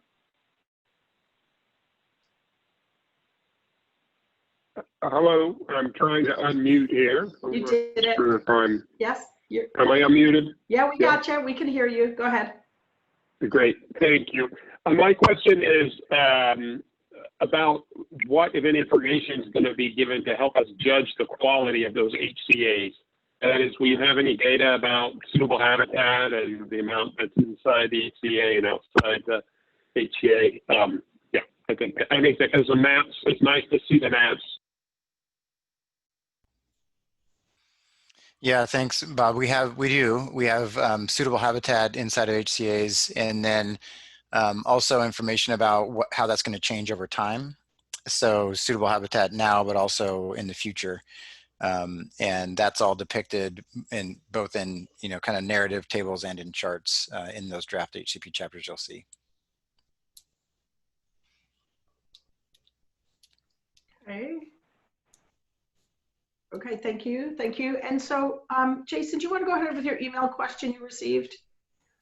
Yeah, this is a question that Zach Mallon from the Lower Nehalem Watershed Council sent me, and he has his hand up as well, but I think we have the same question. Are there provisions for habitat restoration, such as large woody debris placements, alder conversion, etc., in RCAs? We have identified several reaches in the Nehalem watershed that were in the maps of RCAs that are wood deficient and are prioritized for restoration. Yeah, thanks. Good question. I'll take a first answer there, and if others want to join, that'd be great. So two parts of that question, and I think it's important to talk about them separately. So one is absolutely a plan for restoration projects, including wood enhancement projects inside of RCAs throughout the permit area. We've identified some of those in the HCP. I guess I'll also throw in fish passage as part of that, and note that there would be barrier removal as part of this. The primary way that plays out in the HCP, and you'll see this in the draft that's available next week, is a commitment to funding those aquatic enhancements through the Conservation Fund over time. And you also note, I think, important to say that I think the assumption is a lot of that work gets coordinated through the watershed groups and others who already have those lists, already have the projects and the priorities, and ODF will be a partner in that and implement the HCP that way. I did want to note, though, I think part of the question was about alder conversion inside of RCAs, and that's something that we've certainly discussed a lot as we've gone through this process. And so in the RCAs right now, there's no plan for any harvest-related management activities, as I noted earlier. So alder conversion would not, or hardwood conversion generally would not be something that would be done inside of RCAs. But definitely the wood enhancement projects and other aquatic restoration activities will be happening for sure. Brian or Mike, do you want to add to that at all? I think, Troy, you definitely gave good on the details. I want to make sure that everybody understands, Zach, good question, that we will continue to work with our watershed enhancement boards really closely like we do now, and our other partnerships that we already have in place. And so the HCP, what that will do is help us prioritize our work and then help us have dedicated funding. And so we're looking for this a good step forward. So when I think about the question, it's like, yeah, we're doing good work now out there, and we want to do more good work in conjunction with our partners under the umbrella of an HCP. And so that was kind of the premise too, that we want to make sure that people understand we're going to continue those partnerships.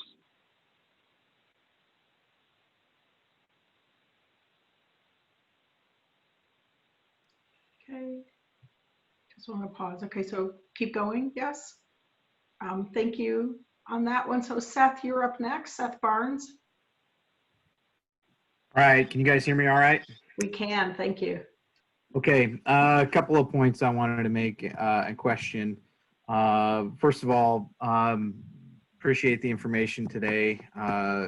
We're scrambling to figure out, you know, what we can do with this information, given that it's only a couple weeks until this board meeting. But I have a question with regards to the RMAs. You know, you guys talk about within the HCA doing restoration work, you know, within some of these Swiss needle cast areas and zombie alder, I guess is what's been called over the years, areas and other rehab, right? And it kind of gets to the question that was just asked about some of that restoration, but more in the sort of riparian area as opposed to the actual stream work. It occurs to me that, you know, that's great work to do in the upland, you know, when it comes to sort of trying to reestablish good stands that's gonna turn into something productive for habitat over time. But you know, roping off the RMA at that point becomes a little bit counterintuitive if you're trying to restore, right? So if you're restoring in the upland area and you're not restoring anything in that riparian area, aren't you kind of setting that riparian area back for the next, you know, on a trajectory to be actually less productive, and even in terms of habitat over time? That's the gist of my question. It really gets to the active management within an RMA. Yeah, thanks, Seth. I think, you know, we explored this pretty thoroughly with the scoping team. We sort of went into the process thinking that would be an element of management inside of the RCAs. And as we began to dig a little bit deeper and started to try to define when and what type of management activities would be sort of, you know, quote, allowable, it became a pretty short list. And I think we realized pretty quickly that it actually was pretty untenable. And, you know, I think members of the scoping team, you know, NOAA Fisheries, ODF&W, and others can speak. Some of them are on, I know, today. So if they're interested, they could certainly speak to this if they're interested. I don't want to speak on behalf of anybody, but I think it really got to a point where it was hard to justify including management inside of those RCAs, you know, in the HCP, because they're really the sort of the, whether or not the benefits are there is probably debatable. The credit, if you want to call it that, for doing those actions and actually, you know, kind of spending conservation dollars on those actions wasn't really going to be realized through the HCP. And so there was a decision to go in a different direction and focus on, you know, restoration in the aquatic zone and wood enhancement activities and barrier removals and other things. So that's why we landed where we did. I think it's a good question, but I think over the landscape, when we think about where the RCAs are and how they're mapped out over the landscape, and the places where, and I know there certainly are places within those RCAs where there's probably some value in diversifying the, you know, the tree mix. It seemed as we were looking at it that it was a pretty small portion of the landscape and not something that was worth, kind of digging into. Mike or Brian or others want to weigh in on that? Yeah, I'll just put a little bit in there too. Yeah, so it's the kind of thing that we found under the current FMP, we had the potential for doing that, sort of management in RMAs. And we find that we really don't do it much because it's not terribly cost effective for us to do it. It's expensive. And the results, the results can be kind of questionable dependent on the site. Now, just one thing to remember, we aren't held to, it's not an either or type of thing where we would have to actually convert an area by cutting all the alder out of it, streamside alder, and replanting it. We have some operations that we've done, some enhancements that we've done that are focused on doing some placement into the creek from streamside while replanting with a better shade tolerant conifer species that can continue to grow under the remaining alder around it. So there are some, very site-specific solutions that we can still bring to bear to improve the habitat situation there and move it towards more of the mature conifer condition that folks tend to visualize where the site's appropriate for that.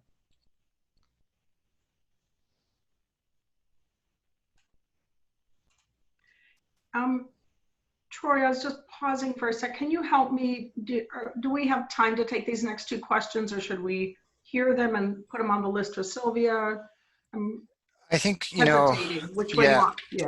I think we should, if it's okay, put them on the list for the 3:30 slot and get into the comparative analysis discussion, just so that if people have to leave at 3:30, they can hear that comparative analysis piece, which is important. I know. And then we can circle back up if that works for folks. Okay. All right. Sorry. Okay. So let me just try this. Darlene, is it possible for you to just say a question? If it's more of a statement, I'm going to ask you to wait till the 3:30 time. Oh, you're on mute. Can you go off mute? Thanks.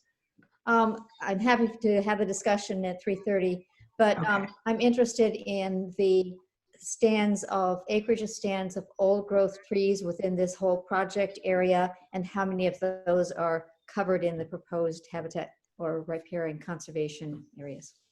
Okay, great. We'll grab that question. And then Eric Jansen, same to you. Any chance you could just name a question and we'll put it in the queue for later? I'll try. I was going to ask in a broad sense, are there thresholds in the adaptive management strategy that would serve as triggers to reevaluate aspects of the BGOs, particularly the harvest rates and concerning the conservation strategy? Okay. All right, good. Thank you both for being willing to be brief and help us with that, finishing up our topic. So Troy, and thank you to everybody that's listening and speaking and sharing the space together. So Troy, I think we're ready to move on to the next topic. Thanks. Great, yeah, and I think we're gonna segue into the comparative analysis discussion. I think Mark Buckley is gonna share his screen and his slides at this point in time. And then Mike, I'm not sure if you're planning to kick us off on that today or if Mark's gonna, okay. Mark's going straight in, perfect. Yeah, thanks Troy. I was just gonna get right into that. Let me perfect. Get this to show the slides. Can everyone see my slides? Does that work? Great. Yes. Okay. Yep, we got it. Well, thanks. Okay, thanks. So I'll jump right in.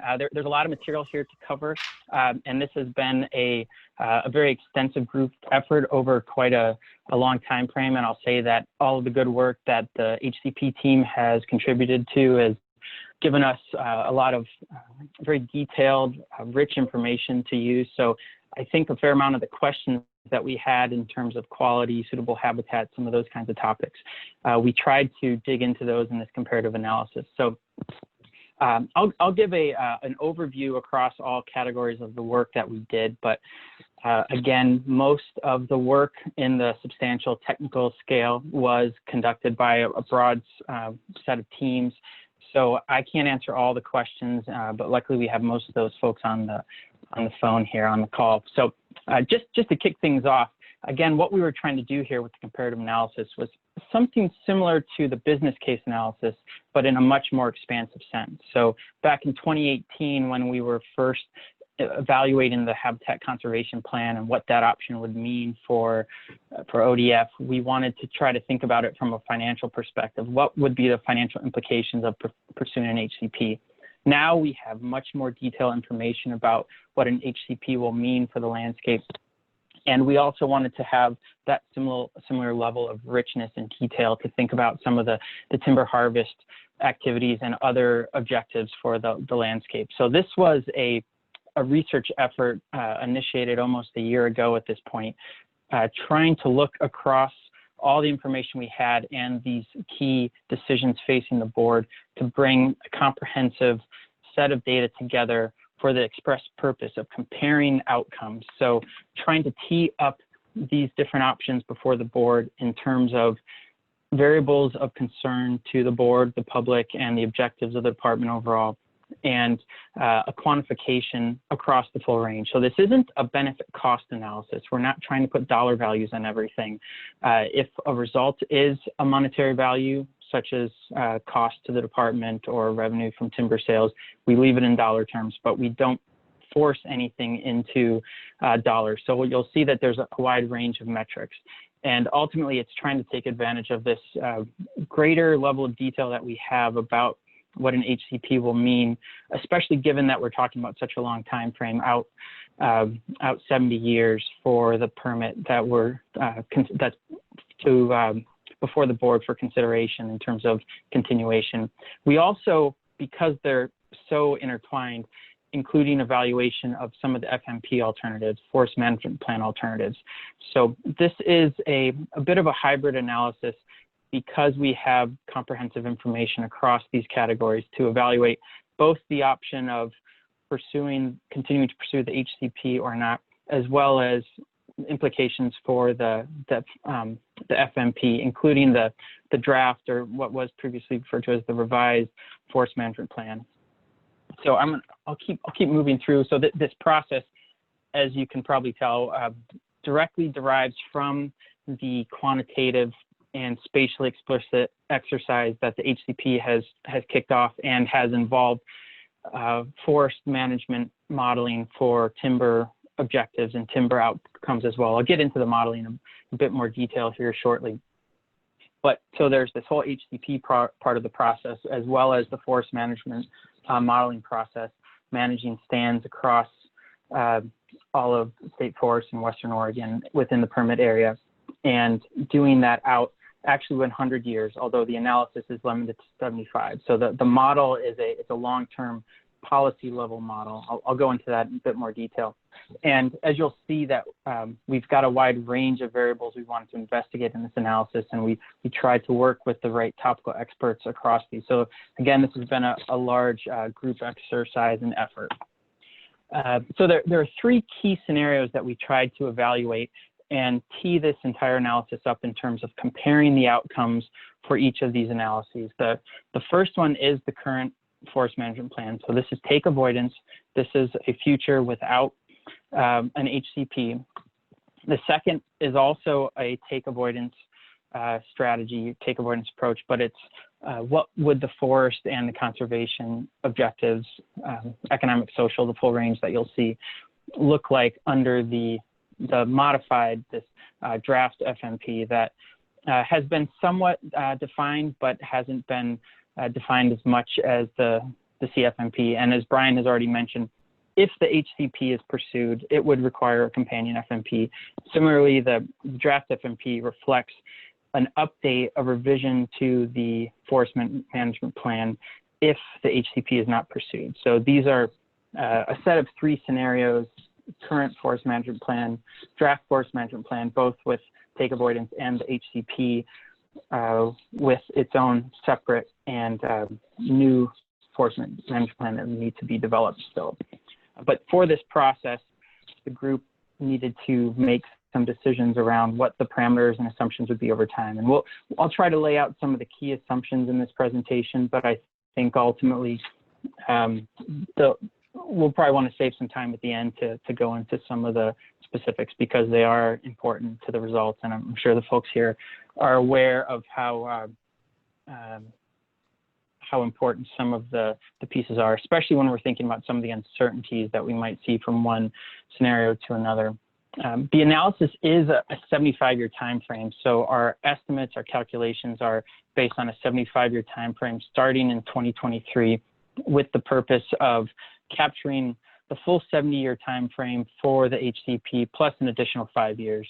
There's no assumption about what would be done, how the forest would be managed, whether the HCP would continue or be renewed after that 70-year time frame. But we're doing that to try to capture the full range of the modeling. And you'll see when we get into some of the timber results, it's sort of the unit, since we're using 15-year increments for looking at the forest results.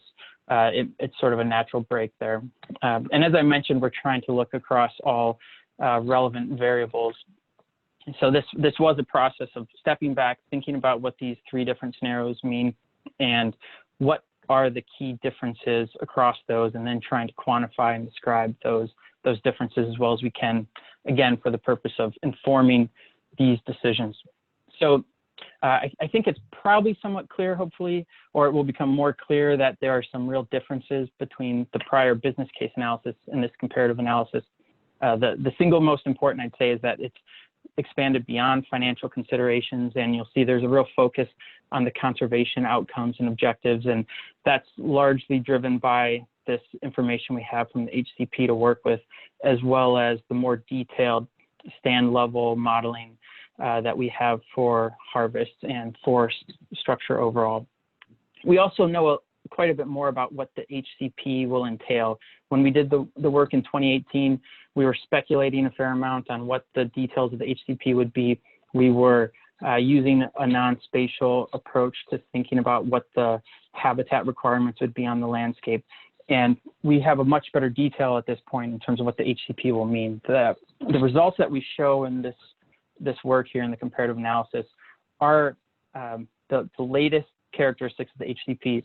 And if the HCP proceeds, there's little reason to expect that it would be very different from these. So these HCP results in the comparative analysis, there's a high level of confidence that they will reflect what the reality would be in terms of acreage availabilities, habitat protections, some of those key factors, which we didn't have that sort of detail on before. Also, the forest management model that models the forest structure over time gives us the opportunity to identify habitat and development of habitat. So one of the key pieces of the HCP, as I understand, is that we are able to identify where there are opportunities to develop and protect habitat. So the HCAs are not necessarily only aligned with the most suitable habitat right now, but also where can you protect areas that can develop into habitat that are adjacent to other fragments to develop some larger patch sizes for habitat objectives. And as I mentioned, this is all based on stand level inventory, which again is much more detailed than what we had before. This is a quick overview of the full range of variables that we identified and evaluated in the analysis. Most of them are quantitative. We do have a little bit of qualitative work down in some of the social categories I'll touch on lightly at the end of this presentation.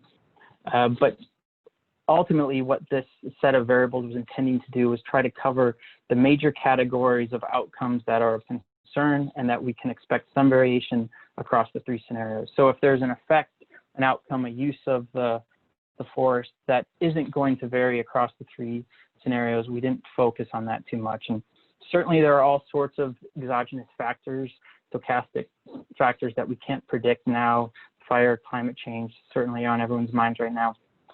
Where there is a potential for those factors to have a differential impact depending on the scenario that's chosen, we do think about that and have some sensitivity analysis, but ultimately the focus is on what we can quantify and differentiate among the scenarios. So again, as I mentioned, there's a very substantial modeling exercise underlying this from several directions. The forest management model was developed by Greg Latta, University of Idaho, formerly of Oregon State, with extensive experience modeling the the forest and the timber industry in Oregon. And this was an intensive effort over the last 6 months, or actually more than that, working closely with ODF staff to populate the model with the latest and most current stand level inventory data, price data. I'll get to some of these assumptions in a bit, but I think the key point here is that we have a very detailed model of the forest progressing throughout the entire 75-year time frame for this analysis. It has a wide range of outputs that we use across the conservation and the economic considerations. And it's also integrated with the habitat suitability models. So it's able to provide our estimates of habitat suitability over time. And you'll see some of these habitat suitability results progressed over time that the model allows us to detail. It also does account for carbon storage in the forest as well. We'll show those results in a bit. So some of the key assumptions I want to hit, again, 75-year time frame, the most current stand level inventory, and that was grown forward to 2023. So there could be some little differences because it doesn't have any removals from that time frame, 2017 through to 2023. It also doesn't include small stands below 10 acres in size. So there's going to be a little bit of difference in some of the totals, and there are some potential underestimates on some of these numbers, but it's a relatively small scale. The prices in the model are set from sort of the most current district level log specific prices. This is a very key factor here, is that we do not have any assumptions about the prices of logs over time increasing. This is a constant price in sort of a real sense, a steady, static price, as opposed to assuming some long-term real after inflation increase in logs. So what that means is we've kind of got a very level basis for revenues. Similar to the harvest costs are static over time in the model in a real sense. Those are based on some detailed district level, activity level costs that were developed. And again, these things are all standardized, but those do not change over time. Keep that in mind when we think about how some costs will increase over time on some of the other assumptions. And so knowing that revenues are relatively flat in terms of the values of the logs, while we see some other categories of cost expected to increase for the department, is the reason that the net revenue situation slowly declines over time. So just foreshadowing some of the results that I think are most important that we'll see. We have new constraints in this analysis that differ from the business case analysis in terms of if the HCP is not pursued and take avoidance is continued, what are the expectations for new effects of existing species in terms of covered species or listed species and new listings of species. So we have all of this habitat modeling available now for the landscape, so we can identify, and with that forest modeling, we can predict where new habitat will occur. So we have a better understanding of how habitat constraints would arise and affect available acres. So for the current forest management plan, we see around 82,000 acres of new habitat constraints. And in the model, this kicks in the third 5-year time period, so effectively year 11. And you'll see that in the results as well. And the draft FMP, that constraint kicks in at 95,000. So there are some differences here based on habitat and how some of the habitat protections are specified. There's also a 3,000 acre increase in riparian buffers under the HCP relative to the current FMP or current conditions. And we have some cost categories that are increasing over time. There's a slight increase that we're assuming in a real sense in overall ODF administration costs for the next 10 years. That's based on current budgeting and overall cost of doing business, as well as under the take avoidance operations activities, we're expecting species surveys costs to increase over time, especially at that year 11 when there are new listings kicking in, and overall ESA administration costs under take avoidance. So the CFMP and DFMP, those are expected to increase at about 2.8% over time, based on what we've seen in terms of increasing effort necessary to maintain take avoidance and ESA compliance. So some of the key results ultimately derive directly from where we end up on the acreage constraints. This is always one of the most important questions here with this work, is thinking about how much acreage is available for timber harvest. And that's what this chart is showing, where we end up at the end of the time frame, or effectively year 11 in the analysis, in terms of 3 key categories of breaking down about 638,000 acres in the permit area of inoperable, which are areas that you couldn't derive logs from even if you wanted to, roads, other inaccessible areas. The regulatory and policy constrained areas, so this is a mix of some of the landscape design, terrestrial anchor objectives under the current FMP, expected landscape design forecasts under the draft FMP, and the HCAs that we talked about. And so as Troy showed you the chart, where the HCP, under the HCP, the HCAs would be 43% of the landscape. That's where we, in the permit area, that lines up here. So the available acres are greatest under the HCP in this set of assumptions.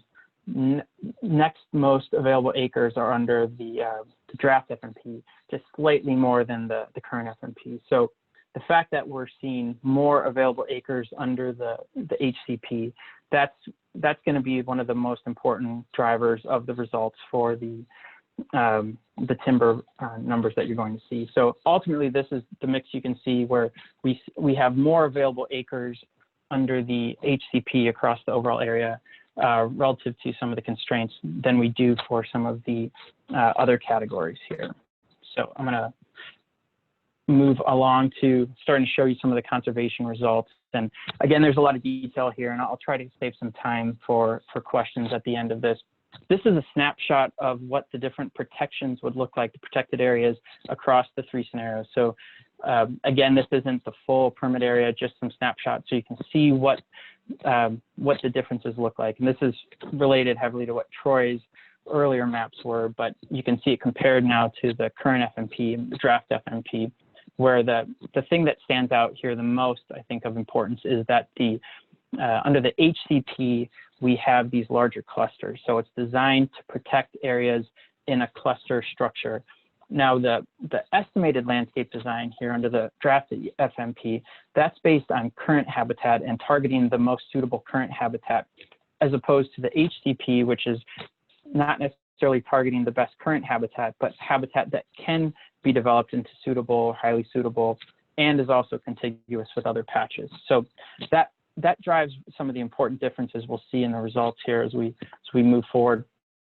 Here's one of the first set of results on that piece here in terms of landscape configuration. This is speaking to the patches, the patchiness of habitat under the 3 different scenarios, where one of the key things to look at here is how we have the largest average and maximum patches under the HCP, and the smallest average, smallest maximum patch sizes under the draft FMP. So that exercise of developing larger areas of habitat leads to larger patches with greater distance between the patches and smaller ratios of area to edge. And this is important for edge effects, which species are sensitive to for a wide range of reasons. So these factors are all considered very desirable from the quality of habitat perspective here. And this drives some of the key decisions around the quality of habitat provided under each of these 3 scenarios. So there are some differences between the current and draft FMP as well. So under this perspective, the current FMP does have larger patch sizes than the draft FMP. Yeah, I think those are the key points we wanted here. There's also then this question of how these protected areas align with the most suitable habitat. So when we're talking about how the HCP is targeting larger clusters and the draft FMP is assuming to target current habitat, what this table is showing you is for these 2 species, northern spotted owl and marbled murrelet, how each of the three scenarios, the current FMP, the draft FMP, and HCP, align in terms of protected areas under each of those three scenarios with highly suitable and suitable habitat for each species. So the fact that the draft FMP is directly targeting those areas, you can see that we're at about 100% in terms of protections for the draft FMP. The HCAs under the HCP are also relatively high, but in terms of current protections don't align as perfectly, again, because it's designed to advance that through. And so when we look at this current alignment, the draft FMP does have better alignment followed by the HCP. One of the most important things to think about that we found, though, in terms of conservation objectives is how the stands are going to advance over time. So that last chart sort of more of a current snapshot. This is where we end up out at the end of our analytical time frame, so out to 2097. And what you're looking at here is acres by stand age class for each of the three scenarios. And the key factor here to focus on is these columns are broken up into stand age classes within and without, and from inside and from outside of the protected areas. So the lower part, the darker part of each of these columns is identifying acres that are within protected areas for each of the three scenarios. And the key thing here is that with the HCP, we don't necessarily always have the most acres in some of the older, more mature stands, but we do have the most protected acres in those older, more mature age classes under the HCP. And this is a key point to emphasize for all of this work.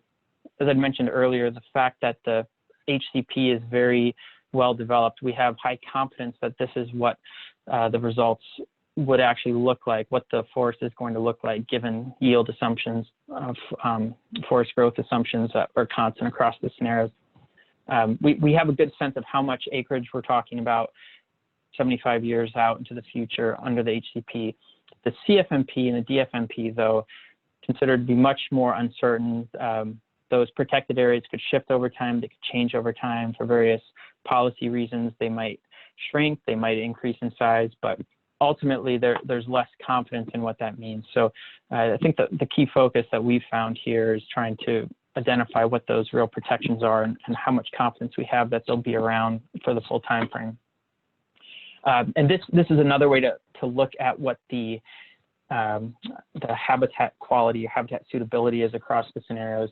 These charts are showing for 4 key covered species: northern spotted owl, marble murrelet, red treval, and Oregon slender salamander, how habitat suitability measures on the landscape play out over time. And so what this is plotting is the output of this habitat suitability index that was developed for each species based on habitat requirements. And it's a continuous variable on a scale from 0 to 1. And what this chart is doing is it's weighting the habitat, it's weighting that index by habitat. So this is sort of showing the average habitat suitability across the permit area under each scenario. And the first most important result is that it's going up for pretty much all of them, that they're all going up and they're not that far apart. So there's not a huge difference, frankly, between the 3 scenarios.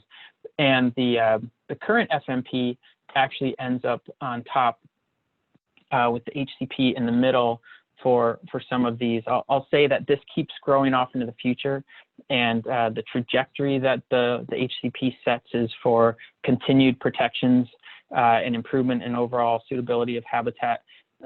Again, there's less confidence in what that would actually mean 70, 75 years out under the take avoidance strategies. But again, though, it's not as if the HCP dominates the other scenarios under that look.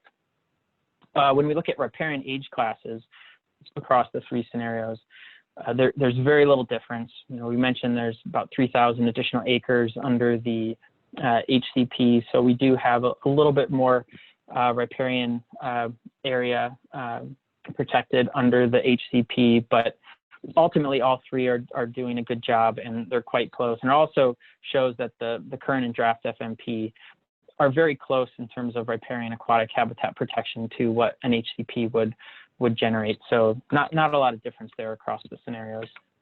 Now I'm going to jump into some of the timber results. I'm going to walk through the forest modeling results that we had in terms of harvest volume and think about the cost that we described and the revenue, and then work into a little bit on the total mix of the department's costs, and then look at distributed revenue and the bottom line net operating income for the department.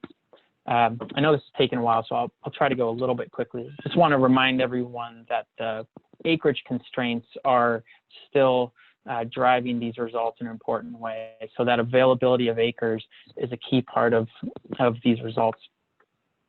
Another thing to point out is that under the draft forest management plan, as well as the HCP, we're assuming a certain level of departure in terms of harvest objectives. So the model that Professor Latta developed is maximizing net present value over time. So it's taking all of the available acres, building in the constraints, and then identifying what is the strategy over time to maximize net present value. So revenue net of costs for timber harvest activities.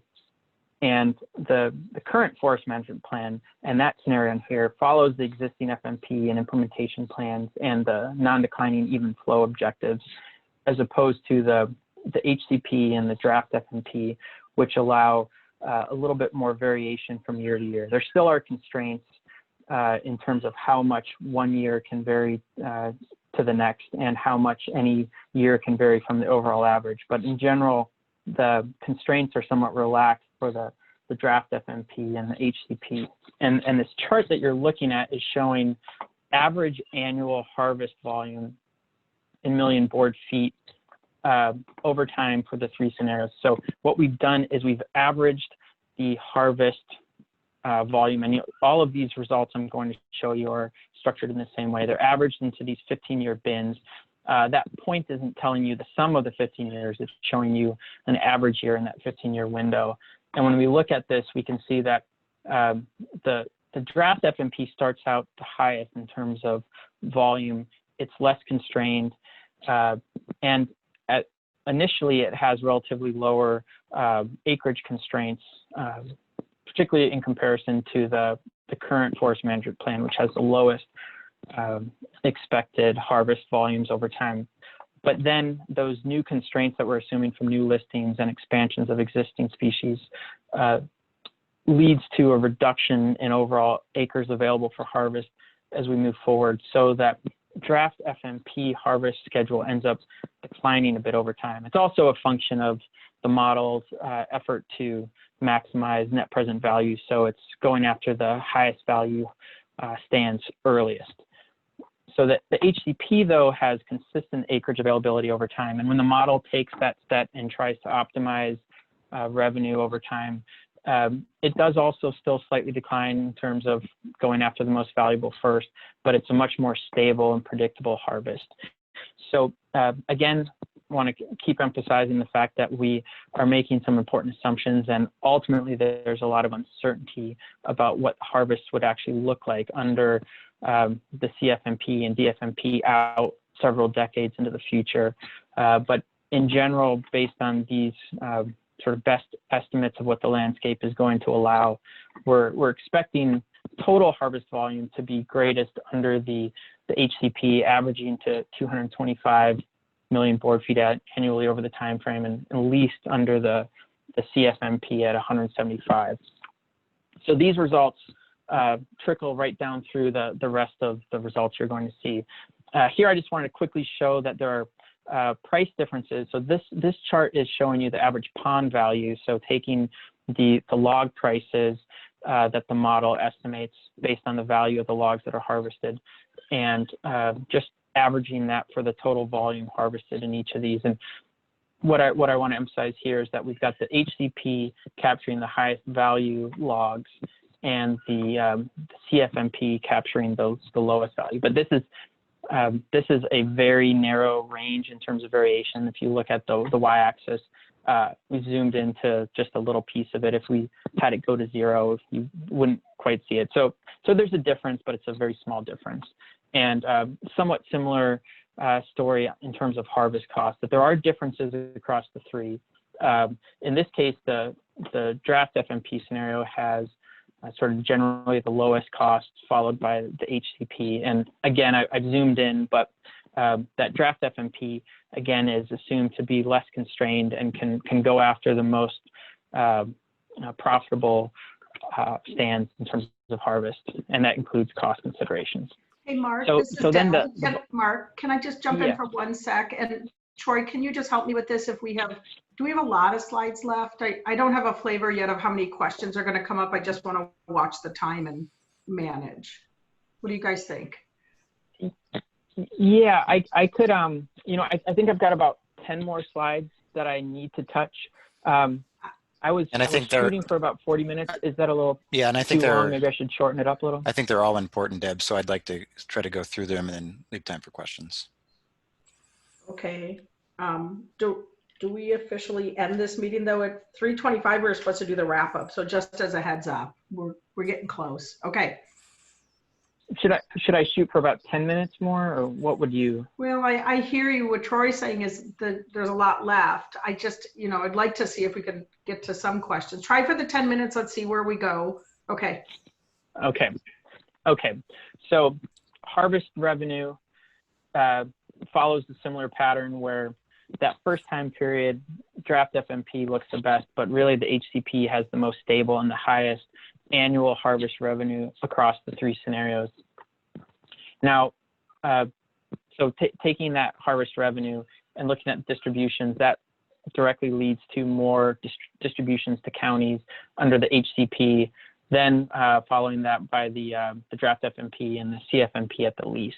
And if you total it over the 75 years, under the HCP, we're talking about $3.7 billion in distributed revenue. This isn't a discounted value. This is undiscounted, but it is in current dollars. There's no inflation adjustment. So there is a $1 billion difference in distribution over the 75 years between the HCP and the current forest management plan.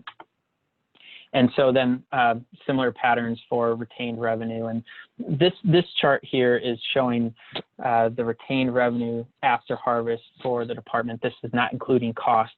And it's not getting all the way to net operating income, which I'm still going to show. So there are other costs, as we say. We know that the department has a wide range of costs. One of the key areas we dug into here is how ESA compliance costs are going to vary across the scenarios. And we have a good understanding of what the HCP is going to cost now. We have a cost chapter to work from, and that works out to about $3.4 million annually in terms of cost. There's some staff time, and then there's a whole range of species management investments and monitoring, which is all seen as productive activities that are going to be beneficial to conservation objectives, as opposed to the CFMP and DFMP, where it's largely reactive and it's trying to comply within the take avoidance strategy, where these key factors here, these costs that we're looking at that total a little over $7 million annually, are pre-harvest surveys. And this is once we get out to the full pre-harvest survey estimates. And these are generally based on actual survey costs. So a little over 4 million in terms of pre-harvest surveys, which are not seen to be as useful as the monitoring data that we would have under the HCP, as well as increasing overall administration costs. So we've got a 2.8% annual increase assumption in terms of ESA administration effort under take avoidance. So that leads to this almost $4 million average cost savings over time with the HCP relative to the CFMP or DFMP. And when you roll up all of these non-harvest costs, we do see higher non-harvest costs to the department under the CFMP and DFMP. So this chart again is sort of these 75-year range of averages and how it levels off under the HCP, but it keeps going up a little bit with the DFMP and CFMP. So thinking about all of those costs stacked into the retained revenue for the department, we do see the most favorable situation for the department with the HCP from a bottom line financial perspective, but note these are negative values. And my understanding is that we wouldn't expect it to actually be this dire, and you wouldn't have as strong of a slope as we do here. But again, how I'd mentioned at the beginning, we're assuming relatively stable prices, some increasing costs, and optimization of harvest schedule for net present value, which all leads to front loading value, and then you end up sort of declining revenue and and increasing costs over time.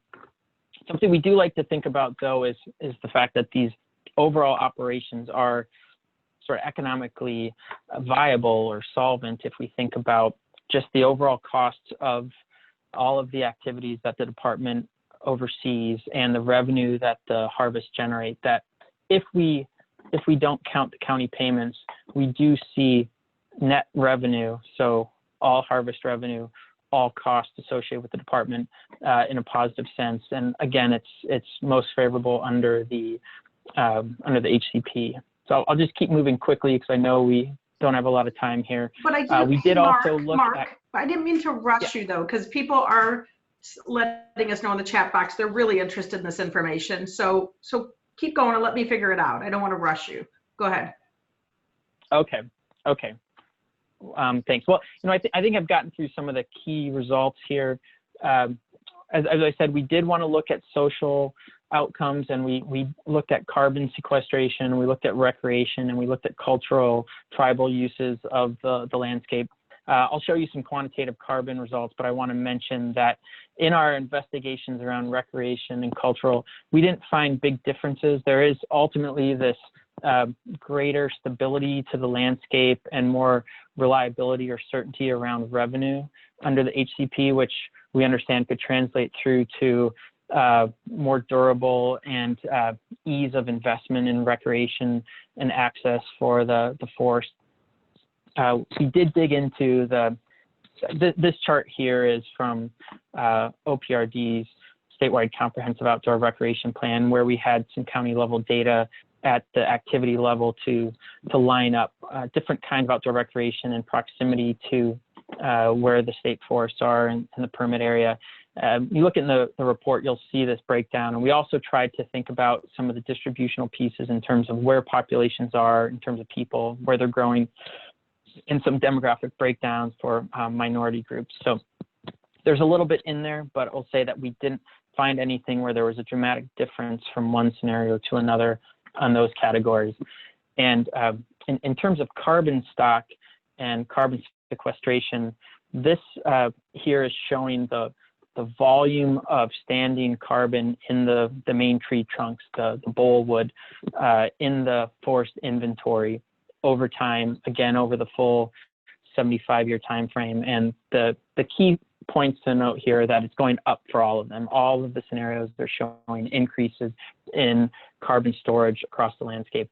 You do have slightly more total storage under the current FMP, which is sort of direct result of the least of that scenario representing the least total harvest volume. So these results generally correspond to the harvest differences across the three scenarios and how those harvest strategies differ.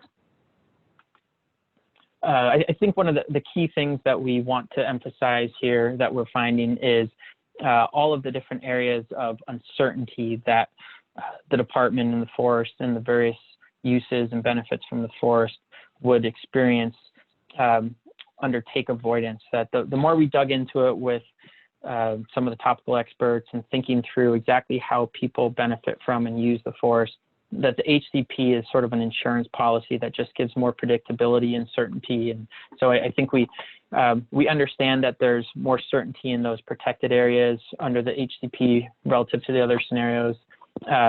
Similarly, the harvest acreage availabilities and the lack of future unexpected constraints on available acres is a benefit from a timber perspective.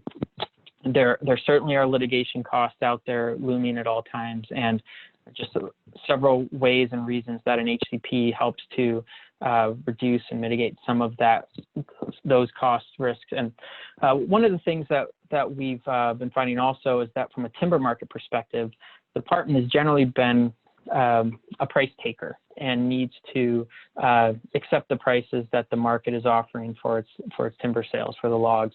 And we understand that with the certainty and the lack of need for pre-harvest surveys and just the overall ease of getting sales out means that you can time the sales for up markets and avoid selling when the market prices are low. And looking back at historic prices and thinking about avoiding those lowest prices, we could expect maybe a 4 to 5% increase in average log prices overall. So that would mean an additional 4 or 5% in gross harvest revenue. So again, there are a range of benefits here. And as people have talked about fire and climate change, those patch size and structure and strategic development of protected areas means that there's some disturbance benefits associated with the HCP as well from a risk perspective. So what we try to do is roll up all these key variables and think about how they sort out one versus the other. And in general, what we found is that the HCP seems to win out. A lot of these are pretty narrow margins. They're not big dramatic differences. The lines are all relatively close together in most situations, but the HCP tends to edge things a bit. Again, this chart is showing for some of the key variables how the 3 different scenarios stack up. One thing I think that's important to recognize is if the HCP, after the HCP, there isn't necessarily a clear winner in that the DFMP or the CFMP always dominates the other. There were some habitat measures in carbon, if you remember, where the CFMP was better. In general, the draft FMP does show advantages over the current FMP, but the HCP tends to win out across the variables much more broadly. So I'll just quickly hit our key findings here. You'll see these all specified in the executive summary that's come verbatim from there. These are all points that I've made during this presentation, that the HCP has the greatest total harvest volume in terms of timber. The costs are lowest under the HCP. Net revenue is greatest under the HCP. The protections under the HCP in the long run look to be the most durable and strong in quality. The current FMP also has strong conservation outcomes from a terrestrial perspective. The fragmentation challenges under the current FMP and the draft FMP are greater than the HCP, so the HCP looks better from a patch perspective. All 3 scenarios seem pretty solid on riparian habitat. There's a slight edge with the HCP. Carbon sequestration is highest under the current forest management plan, but again, it's a strong and improving situation for all 3 and not a big difference.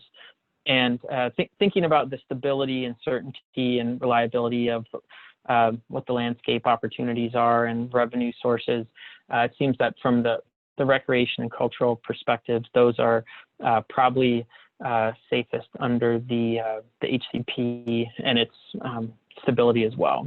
So with that, I will stop. Yeah, sorry, this is a lot of slides. Apologize, but we'll start to take some questions. Yeah, I want to give kudos to you. It's a huge topic and it's a huge amount of work to synthesize and share. So thank you for that. And I know it was a lot for people to listen to. I know it's really important information. These slides get shared afterwards, Troy? Yes? Are we posting? How are we doing this just to tell people before I jump into questions? Yeah, I would look to Cindy to confirm where and when, but my assumption is yes, yeah. Right. Yes, we will share these slides up on the website on Monday, where we will have the executive summary as well as the full report for the the comparative analysis. And that's where we'll also have the draft chapters for the HCP. So that will all be up on the website on Monday. Great. The 21st. Great. Thank you for that. And thank you again, Mark, and thank you everybody for your patience and listening. So just as a reminder for those of you on the call, we have officially till 3:30, but we keep going for an extra hour to leave more time for discussion. So what I want to do is I have 3 hands up right now. Let's see if people can be brief with these initial questions, because I want to leave time for that official wrap up, and then we'll keep going after that with the extra hours. So I have Mark and Heath, and then Doug. If we have time, let's keep, Mark, go ahead. Mark, would you go back to your slide 13?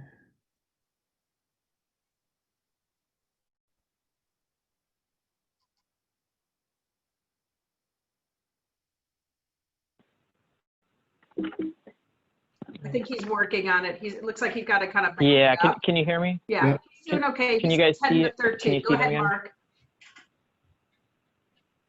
Yeah, so if I'm reading this right, this shows that you have substantial acreages outside the protected areas over age 70. Why would your model do that?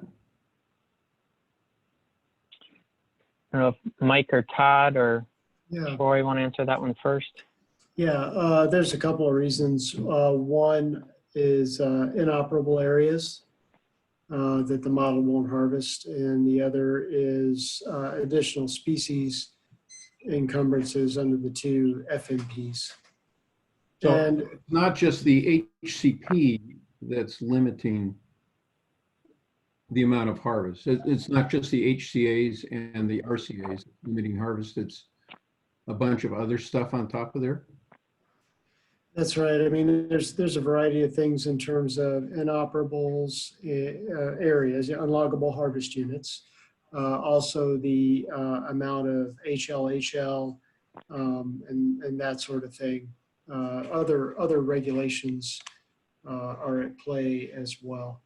So Mike, what Mike, excuse me. Mike, can you describe what HLHL and inoperable areas are for folks, please? Yeah, there are areas on the landscape that simply cannot be logged operationally, logistically. Those we often refer to as inoperables or unloggable areas. And then HLHL are the high landslide hazard locations that we need to protect, especially where public safety. So Mark, can you go back to an earlier slide where you showed the percentage of acres available for harvest? This chart? Yeah. So that green, is that those acres can all be harvested? They're part of the sustainable land base, or does that include acres that you go in and do a restoration treatment and never go into again? And That does not include HCAs or LDs. the HCAs, Those are only fully available. okay, those are fully available? Yeah, that's correct. That's my understanding. Yeah, so what we were referring to earlier, there's the actual inoperable category, and then the regulatory and policy constrained are the combination of the either landscape design or HCAs and any additional take avoidance under the other FMPs or any of the other regulatory stuff. So the available acres are fully available. So I'm trying to understand the relationship here between the green acres and then the lightly shaded acres on your slide 13. Are they the same acres or not?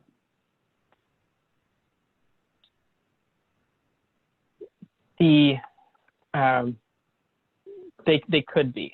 They could also be inoperable. Is that correct? But the inoperable are not green. Is that true? And the other slide? Correct. Correct. So in that case, then there should be a 1-to-1 match. Somehow I'm not getting it. I'm not getting why you would ever want to have that many acres that age, unless you were protecting them for habitat. I think that's the key point. Those new constraints on acres, those are assumed to come in from existing species and new listings. So correct me if I'm wrong, Mike, wouldn't you say that probably a fair amount, because those aren't necessarily areas that were intentionally protected, but they're areas that are constrained and effectively removed from the harvest base? Not under the HCP though, With right? nuisance. Under the HCP, you don't have to worry about new acres coming in. Is that correct or not? That's correct. They're nodding their head. Yes, that's correct. Troy, yes. That's correct. Yep. Yeah. Thanks. Okay.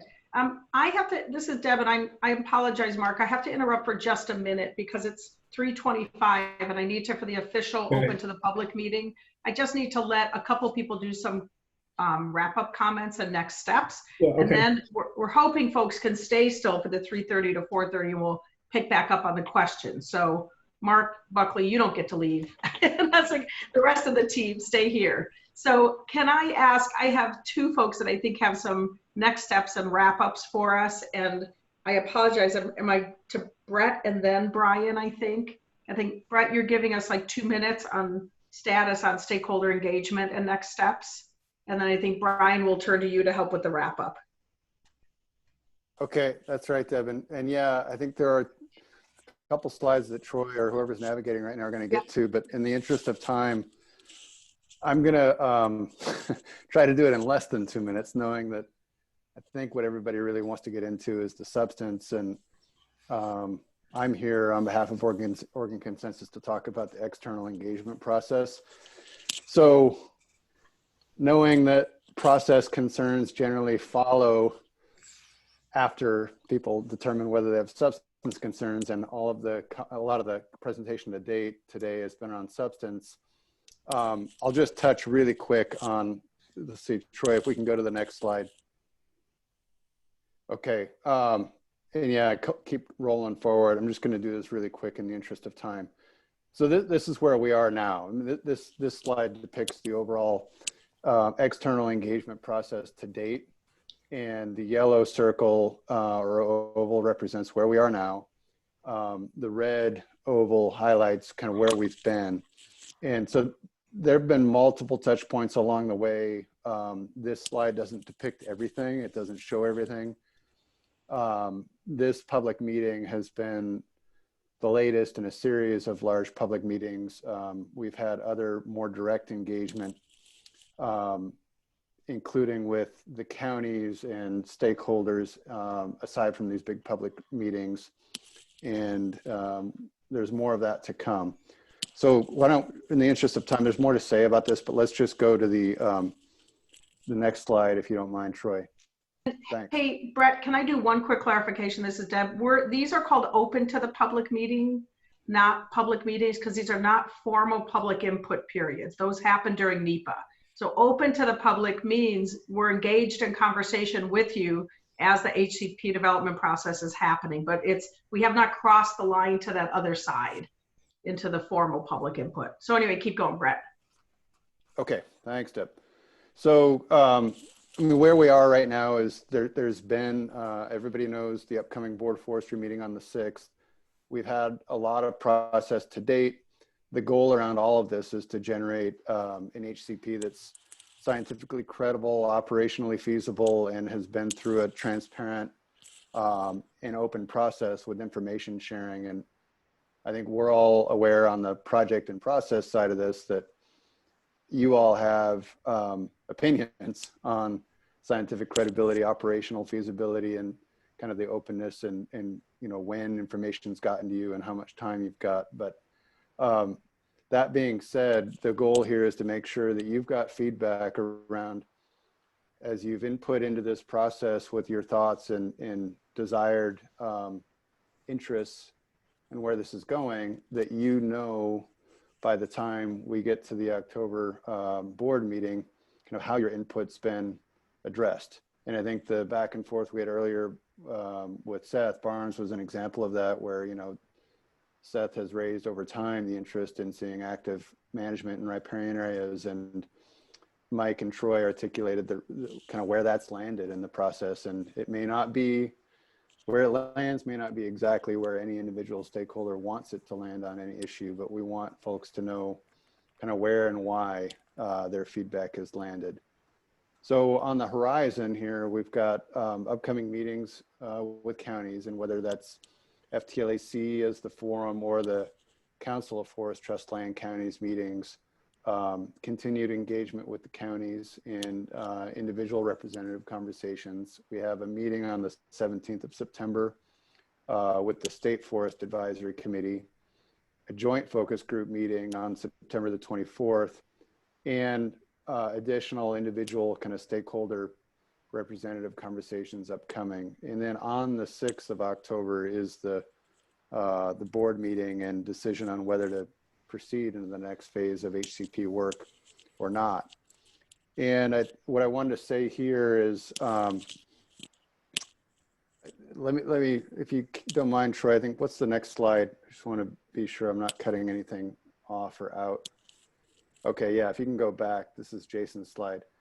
So depending on where things go on the 6th of October, if the board decides to move forward with the next step in the next phase of HCP and incidental take permit work, then the external engagement process will continue from there. And it'll continue after October until the time the department submits a final administrative draft HCP into the federal NEPA process. And then following the submission of the draft HCP into any NEPA process, we are going to strive to work with NOAA Fisheries as part of its public engagement process around NEPA to be sure that their process is synced up with the parties and the process work that has been done as part of ODF's side of the process to date, so that there's some synergy there.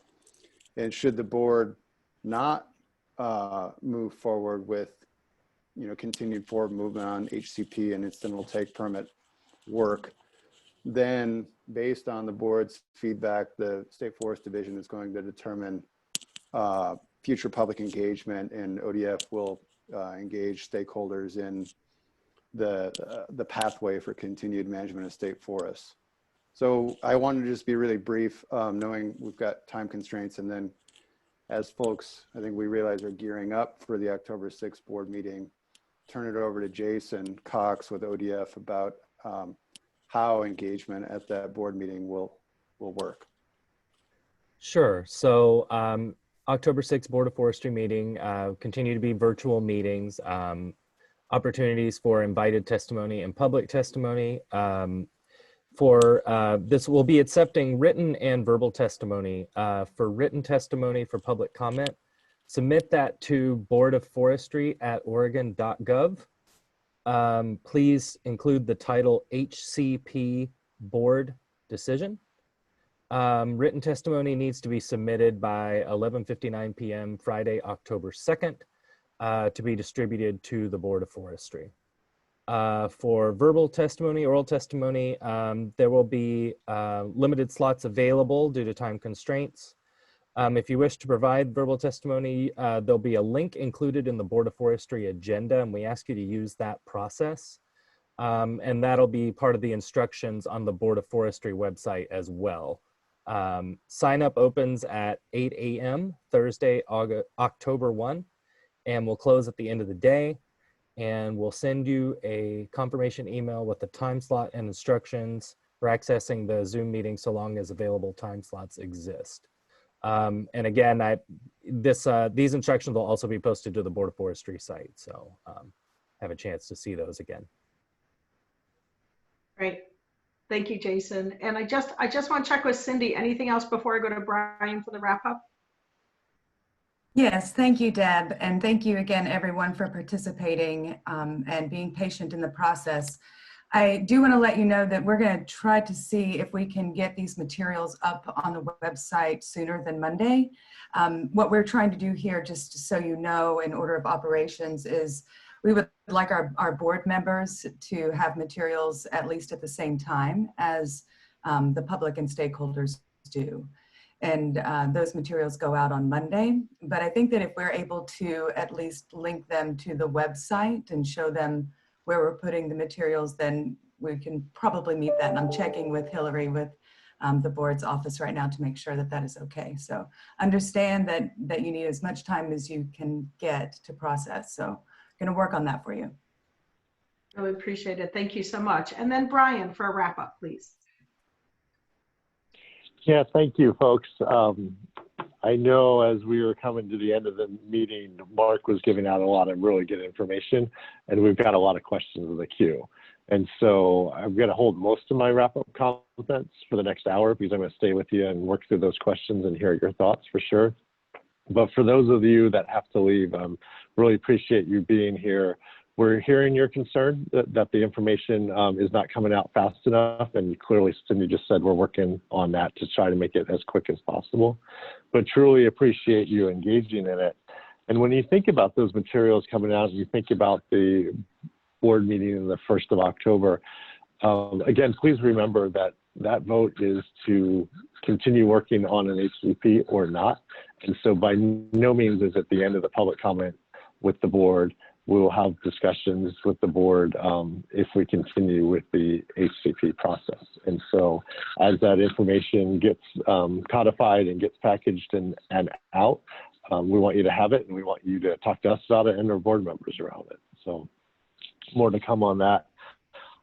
I think I'll stop there and just say a big thank you for everyone. Truly know everybody's busy. We've still got, you know, an impressive over 120 people on this call. So I hope you can stay with us, but totally understand if you need to jump off here.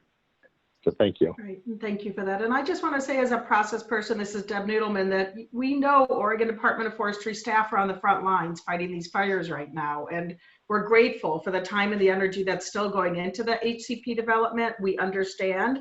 We're looking, this is, you know, you call this a legacy project. We're looking out into the future, and all of your input and all of your feedback and advice is a huge part of heading towards a successful conclusion with that.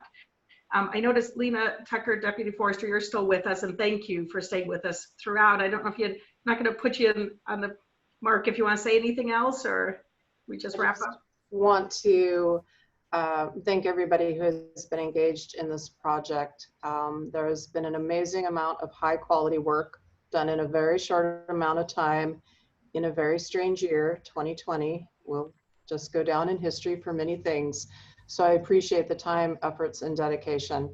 And as Brian stated, there will be many more opportunities to engage in discussion with the board and with staff on this. So please continue your interest and your engagement, and take care of yourself over the next days and weeks. Thank you. Thank you. Thank you so much.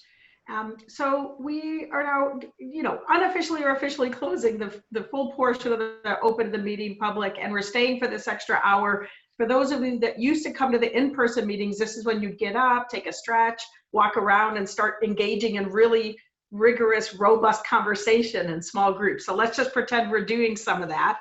We've got at least 2-3 hands up. I know we had a few more questions. We have to remember that we had asked earlier on in the meeting.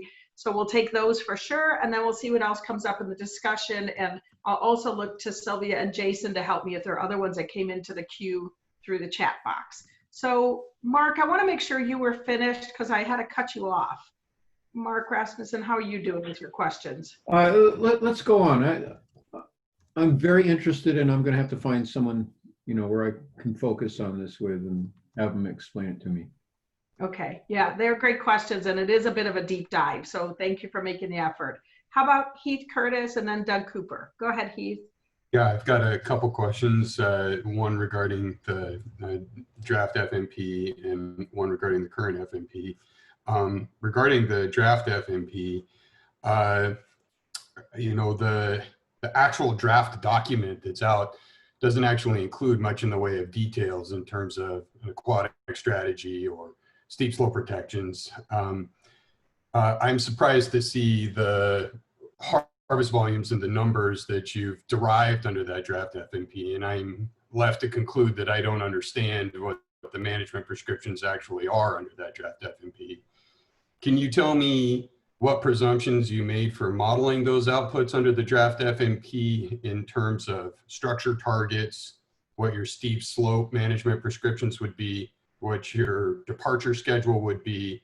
And that may be more than is appropriate for this call, but I'd like to get that information so that I know what presumptions you use to craft the curves that you contrasted against the HCP. And then I have another one after that. Heath, I'll take that first one because I was prepared to talk to the board about it. Sorry, folks, I don't even know what day it is, but Yeah, and whatever Brian, has it I on should fire. say, I happen to know you've been on the fire line yourself and you're fresh back. Thanks for all of ODF's work and thanks for making time for this. I know you've been fighting for all of us, and it's worth saying. Yeah, thank you. Thank you for acknowledging that. We had that topic. That was the main topic we were going to talk to the board about at that September board meeting. And so in the back of those materials, the board materials for September, we have got a chart that lays out some of the things.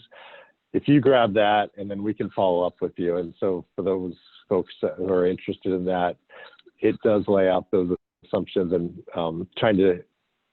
the conversation that was planned that we had to pull off the board agenda. We pretty much pulled everything off that board agenda because of the fires that we had, was how we got from the draft document to the assumptions of the model. Real quick, Heath, I'll answer some of your questions as I remember them.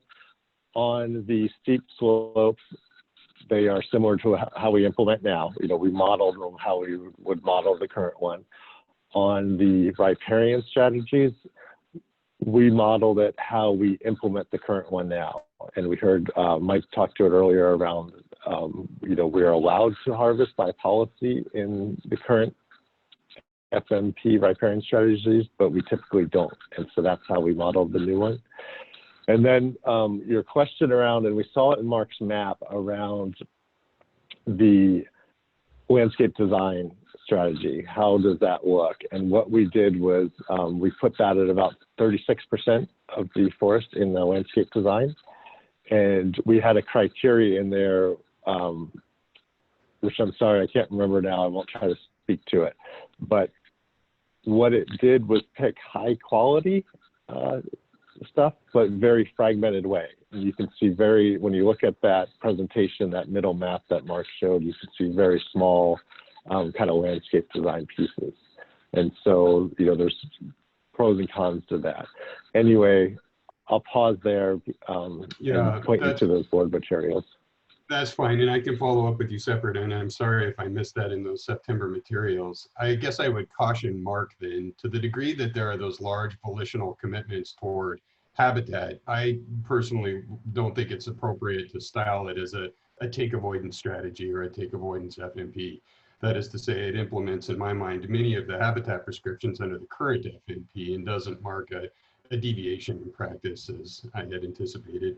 With regard to the with regard to the HCP, we didn't really talk about what the management prescriptions would be outside of the HCAs.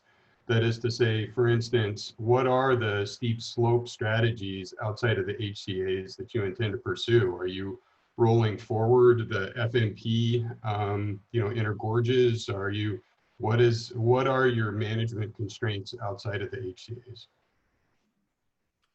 Yeah, so the management constraints outside of, so the things that you're talking about there when we talk about steep slopes and we're focusing on potential debris flow, high energy streams, inner gorges and such, those are all part of the RCA strategy. So they apply on the landscape regardless of whether the RCA is inside of an HCA or not. And those do honor inner gorge strategies as well. Regarding our steep slope strategies around HLHL and so forth, that was consistent across all models. So the RCA acreage impacts that you have derived include all of the steep slope strategies, that is to say outside of the stream buffers? It does include an estimate of that, yes. And so what we've done, and this was actually done during the availability analysis that was done many years ago now for Tillamook, and we did do a lot of work with trying to estimate the extent of inner gorge, which of course is a significant factor in Tillamook. And so those inner gorge areas are included in the model, and also the HLHL. and the HLHL is included in a sort of a percentage deduction way, I believe, on each model polygon, if it's part of HLHL.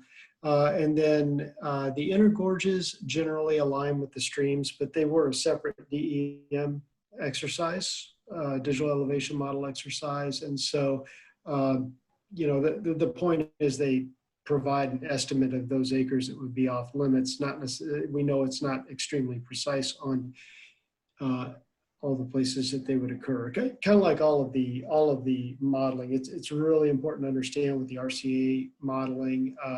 Folks have, because there's been a number of questions from different angles on this. And so it's really important to realize that we're just trying to get an estimate of the extent of it. We know how it actually lays out on an operational basis will be different. And of course, will be evaluated by geotechnical specialists and stuff like that. So the actual prescription for any point on the landscape isn't what it looks like in the model data. But like inner gorges and HLHLs will be described in chapter 4 of the draft HCP?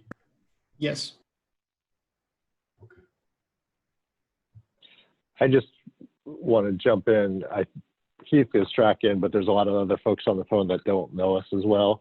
And so again, HLHL is high landslide hazard locations. But the key I want folks to kind of take home from what Mike is saying is when he says estimate, what we are talking about is our best available information. We are using that to model the landscape. And so we know that some of the data, all of the data has to be field verified. And so many examples of field verifying things, we put boots on the ground and we walk around and have our geotechs walk around and verify the high landslide areas.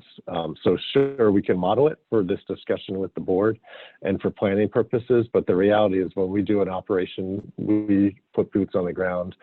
Another example of that is on our stream types, we have a really good layer and handle of what those types are, but yet we still send foresters out to check those stream types every time before we do any kind of activity out there.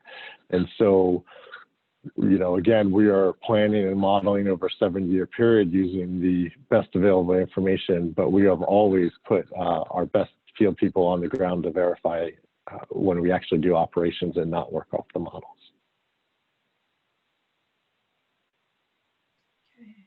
All right, thank you so much. Thank you for the answers. I'd like to go next. I have Doug Cooper and then Bob Van Dyke, and then I was hoping I could go back to Darlene Sherman and Eric Jansen's questions, if that's all right. So go ahead, Doug. Welcome. There we go. Yep, we hear you. So I guess just to be sure, so is in the harvest volume estimates for the HCP, is there any inclusion of treatment volume in the HCAs, or is that volume specifically outside of the HCAs? Doug, this is Brian, and that volume is total volume. And so it is both inside and outside of the HCAs. So it's total volume. I think there's two things to think about for a little bit more detail. So it would be total expected volume. And you know, but I've got to say it every time, you know, this is policy level modeling. We will work through, if the board chooses this option, to implementation plans that are 10-year plans that really set the harvest levels. That being said, when we look at the data, and I know we didn't have this level of detail in the slides today, but clearly the majority of the volume comes from outside the HCAs, and a minimal amount comes as a byproduct inside the HCAs as that. The other thing is, I know, you know, you're one of our main purchasers and other purchasers are on the phone. When you look at those graphs and you look at the harvest levels of the current plan, it's different than what we harvest today. And one of the things we did, and Mark spoke to this, but I just want to highlight it so there's no confusion in the data when you get it, or the graphs when you get it, is that we know this is high-level policy modeling, and we know some of it will not be operational. And so in all the 3 model runs we did for the 2 FMPs and the HCP, if an acre or if a unit was 10 acres or smaller, we removed that from all totals.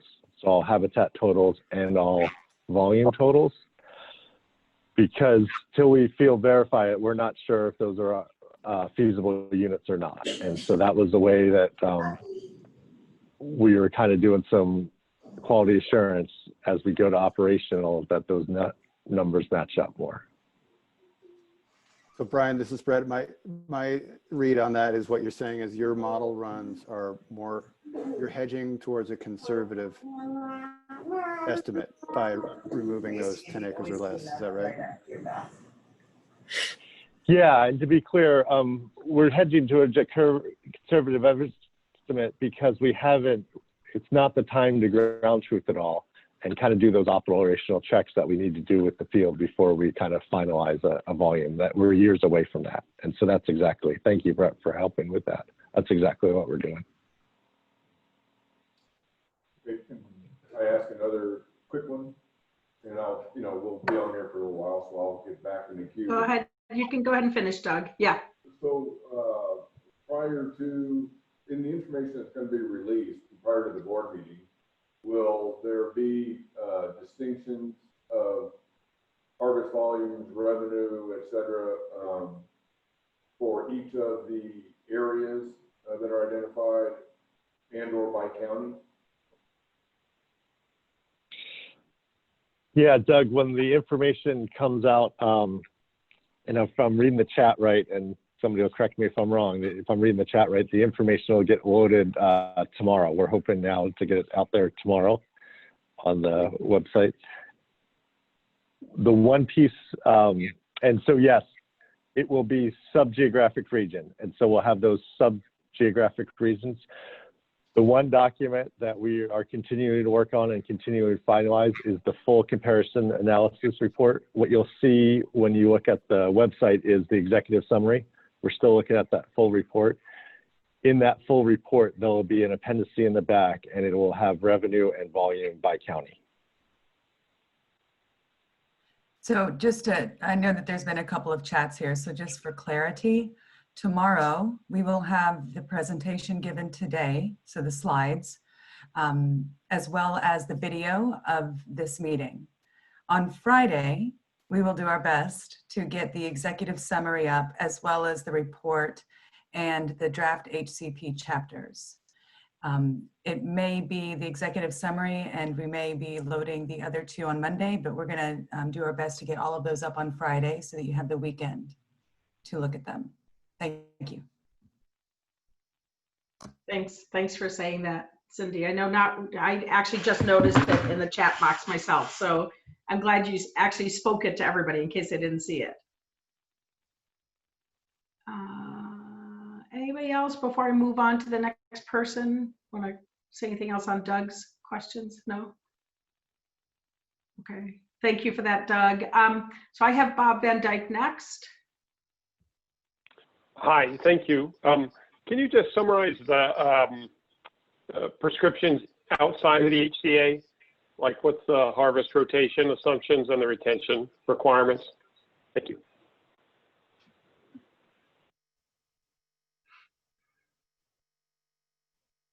Yeah, so outside of HCAs, basically there's various prescription sets in the model.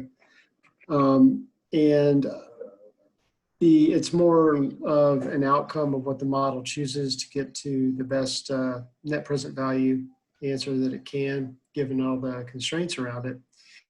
So outside of the HCAs, there's a variety of prescriptions involving, some stands get no thinning, some stands get 1 thinning, some stands get 2 thinnings.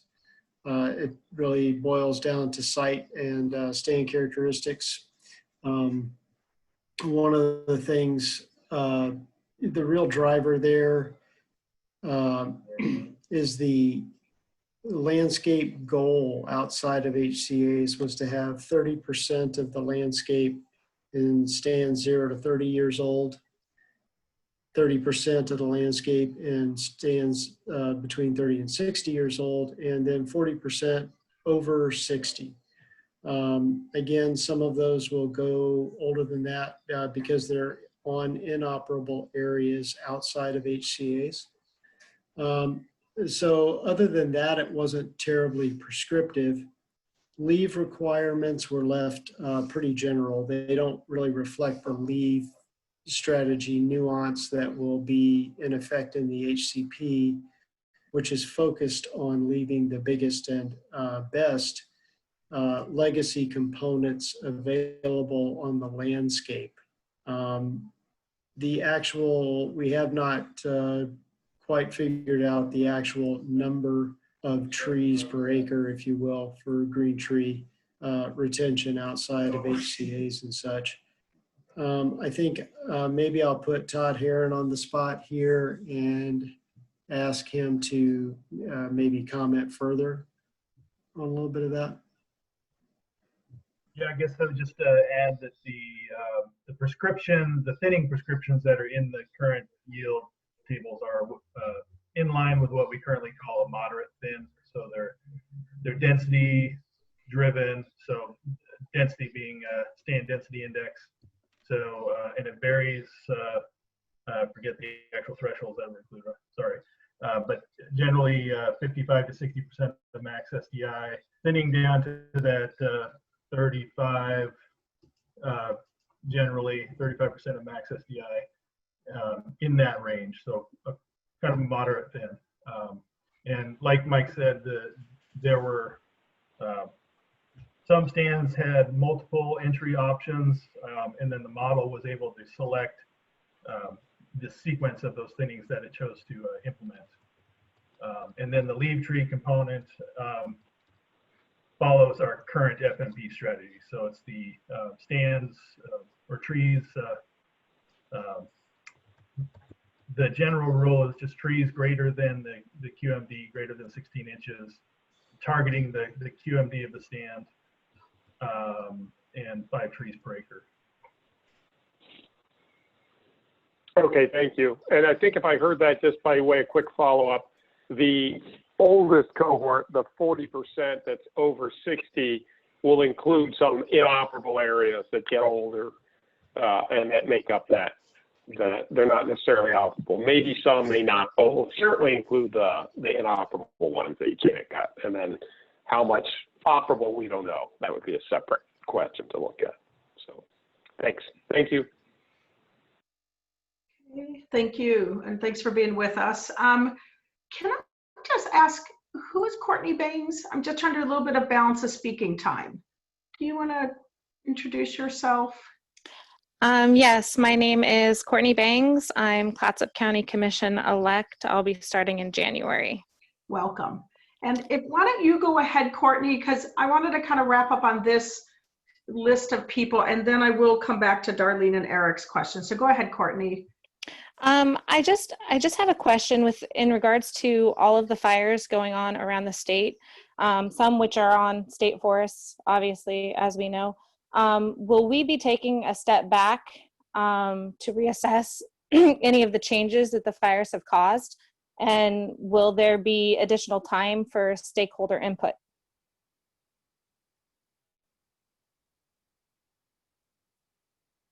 Courtney, this is Brian, and thank you for the question, and thank you for your service as a commissioner-elect, for sure. So good question, kind of a two-part question. Will the fires affect the process, if you will? Again, we spoke to it earlier, but we fully expect during the 70 years, natural events would happen, windstorms, fires, insects, and disease. And so we've spoken to that in the draft, and you'll see that as you review the chapters. So when we think about the Beachy Creek fire, we have been looking closely at the Santiam forest. It had a huge impact on our forest there. And as you know, we had a complete loss of our office that burned down. So we are in a state of, fighting fire, but at the same time, trying to think ahead to the future. initial kind of analysis by us is maybe about 20,000 acres, 23,000 acres. So about half of the forest fire went through. Again, as I spoke to earlier, we know it was at different levels of intensity, and we haven't had time to get out and do that. And so we will look at the intensity, how bad it's burned. We know initial reports say it wasn't a total loss, so that's good. We're very hopeful at this point. And so appreciate, your interest there and everybody interest in ODF and their state forest there. As far as the process, we will review the HCAs on the San Diego State Forest, but we don't expect to change anything because, again, those HCAs were built around specific criteria of where the species were at and how we could provide the best benefits. So we will ensure we're doing that, but we don't expect a lot of change. So more to come on that, but clearly that won't happen before we go to the board in October. The bigger question, will there be more public process and public input? And of course, again, the board is interested in all your comments, and Jason highlighted how you can bring comments both written and verbal to the board for the October meeting. But we will continue to engage the board on this topic if they tell us to move forward. And so we will work with the Board of Forestry for several years on this topic, and there will always be opportunities for some kind of public comment on that. So that's one piece. The other piece have not been involved with, and maybe I'll turn it to Troy in a minute, is the NEPA process. And the NEPA is a federal process, and if the board tells us to finish our draft and go into that process, that NEPA process has a real official public process in there. And so there's avenues with the Board of Forestry, with staff in these meetings, and then at the federal level. Yeah, maybe just to highlight that, thanks, Brian. I think as for a little background on why that has to occur. So the HCP supports an application to the Fish and Wildlife Service and NOAA Fisheries for a permit under the permits under the Endangered Species Act. And so the act of issuing those permits is a federal action, which requires a NEPA analysis. So that's why NEPA will happen. That process is going to be led by NOAA Fisheries. And the timing of when that starts is the specific date is uncertain, but the idea is that if the Board of Forestry says keep going on the process, we'll work through those refinements on the HCP that I talked about earlier, and then the NEPA process would start probably sometime early next year formally. And to Brian's point, there's really two kind of formal public interactions there. One is during the NEPA scoping process right at the beginning to kind of help outline and define what that analysis is going to look like. And then later in time, when the public draft of the EIS is available and the public draft of the HCP will be part of that package, there would be a kind of a formal public commenting period at that point in time and a public meeting to go along with that. Now, it could be that there's even more engagement during the NEPA process as well. That's to be determined. And I would say that, nobody has wanted to get ahead of the Board of Forestry on figuring out what that looks like until we get through October 6th. So certainly more information to come on what that engagement looks like following the 6th.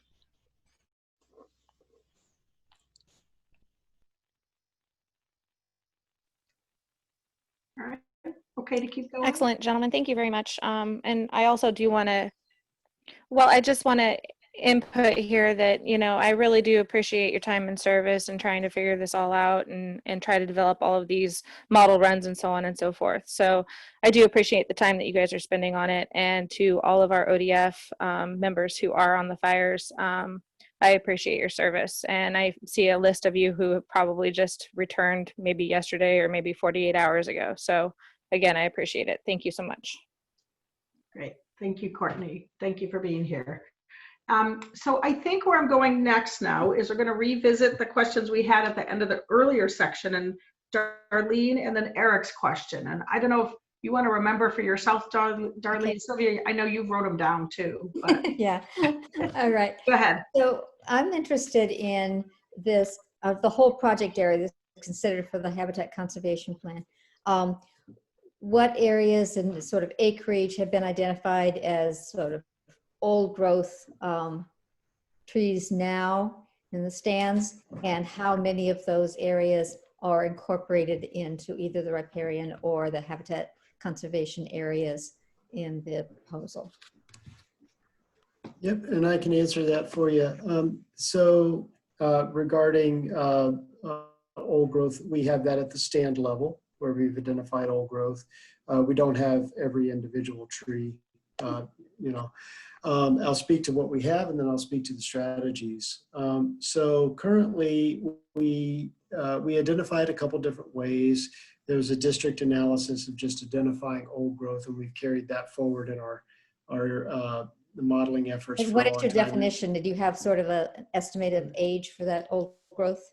Yeah, I'll get to that in a second.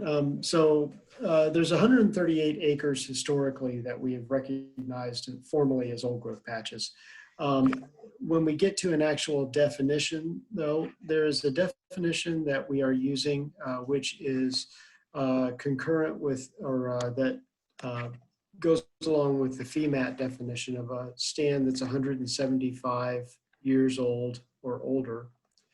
To kind of get at that, I do have a report out from the model data where we have, and this would be at the beginning of the modeling time horizon, so it's 2023, we would have 2,264 acres of stands greater than 180 years old. So a little bit different than that 175, but and only 76 of those acres are outside of HCAs as designated. Now, beyond that, we are carrying forward a commitment to protect all existing old growth. So those additional 76, and that's been a long-standing forest management plan policy as well. So those 76 acres would also be protected. Okay.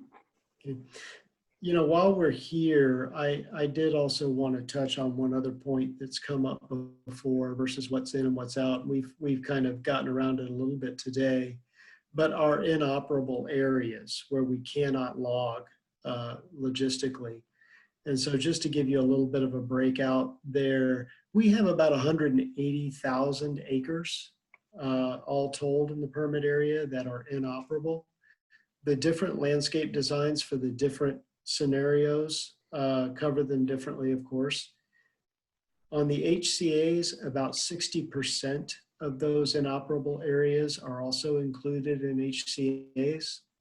For the draft FMP, it's about 55% of those acres. And for the current FMP, there's about 51% of those acres are within the current landscape design or terrestrial anchors. And that's current landscape design complex stands. So the ones that are targeted to go to layered or older forest structure. Meaning that those would not be subject to logging or almost to thinning or something like that.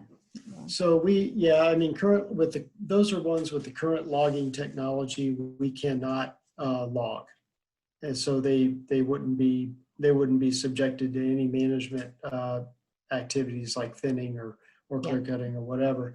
That over a 70-year permit term, there is the potential, I guess, for the technology to change and for us to be able to get some of those areas. So those percentages, the 40%, or the 45% or the 49%, depending on which plan you're talking about, that are outside of HCAs or landscape designs could potentially be logged. They're not off limits for a policy reason, simply for a logistical reason. Thank you. Yeah, thank you so much, Darlene, for being with us. And then to Eric, are you still here? I am. I'm hanging in there. All right, thank you. Okay. Thanks for taking my question. It's nice to see some familiar faces, and I'd like to echo what Courtney and others said about ODF's work on protection and fire during these challenging times. My question kind of revolved around some earlier matter regarding adaptive management and changes to the landscape and how those changes would be incorporated into the HCP and the adaptive management framework, and was wondering whether there were set check-in periods during the permit term when the HCP metrics would be revisited to ensure alignment with the BGOs, and if that was a set time interval, like every 5 years or so, or if there were thresholds that were set that would serve as triggers to reevaluate certain aspects of the HCP, like harvest rates or conservation strategy. Thanks again. Yeah, absolutely. I'm going to jump in there first because that's my favorite subject. So we do have, so I'd like to start at the implementation plan level, and we do still envision a 10-year implementation plan strategy to basically map out more precisely what we're doing, both under the HCP and companion FMP, that you know, is a point of engagement one, but also a point of measuring outcomes. And so there would be these 10-year wrap-ups within that of the various metrics that we'll have in the monitoring plan for the HCP. In addition to that, we are proposing a 5-year check-in to make sure that we're on track for those some of those things, especially centered around compliance. So when we talk about how much suitable habitat we're proposing to harvest, you know, reporting on that outside of HCAs, reporting on how much management we've done inside HCAs to promote habitat development, and what stand types those were in, and so on and so forth, and where those fit within the sideboards that are not fully fleshed out yet in the conservation strategy, but basically doing a check-in on that compliance level. And then these things would be reported every year. There would be annual reporting on that, as well as things like, you know, stream crossings in riparian conservation areas, and, you know, other things that that intersect the conservation strategy. But the year-to-year comparison is not really as important, obviously, as that, you know, where are we at on the 5-year, and where does that put us for being in compliance at year 10? And then at year 10, it's more of a summary of, okay, now we can talk about not only habitat management activities or harvest activities, but also ingrowth of habitat, and seeing where that tracks with our projections and our progress toward meeting the biological goals and objectives. Thanks, Mike. Do you anticipate some of the data being refined or further informed by fieldwork as you move through the implementation process, like the 2017 SLI, where you're not relying on imputed values, but more revisiting the stands and taking real stand measurements? Absolutely. There's a variety of things that play there. One is we are currently involved in inventory improvements to try and get a better handle on a lot of these metrics, really leveraging the use of LiDAR and other data to come up with really an inventory that speaks better to a lot of those needs.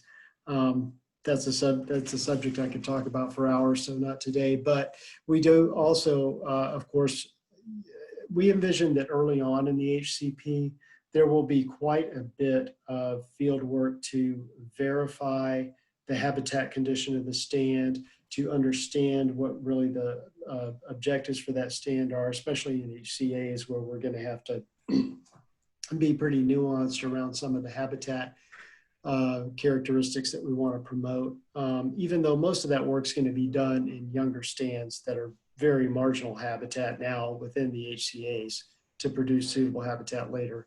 But both getting a better handle on that, and then also on the effectiveness monitoring over time. So we really build the inventory in a couple of different ways, build our understanding in a couple of different ways there.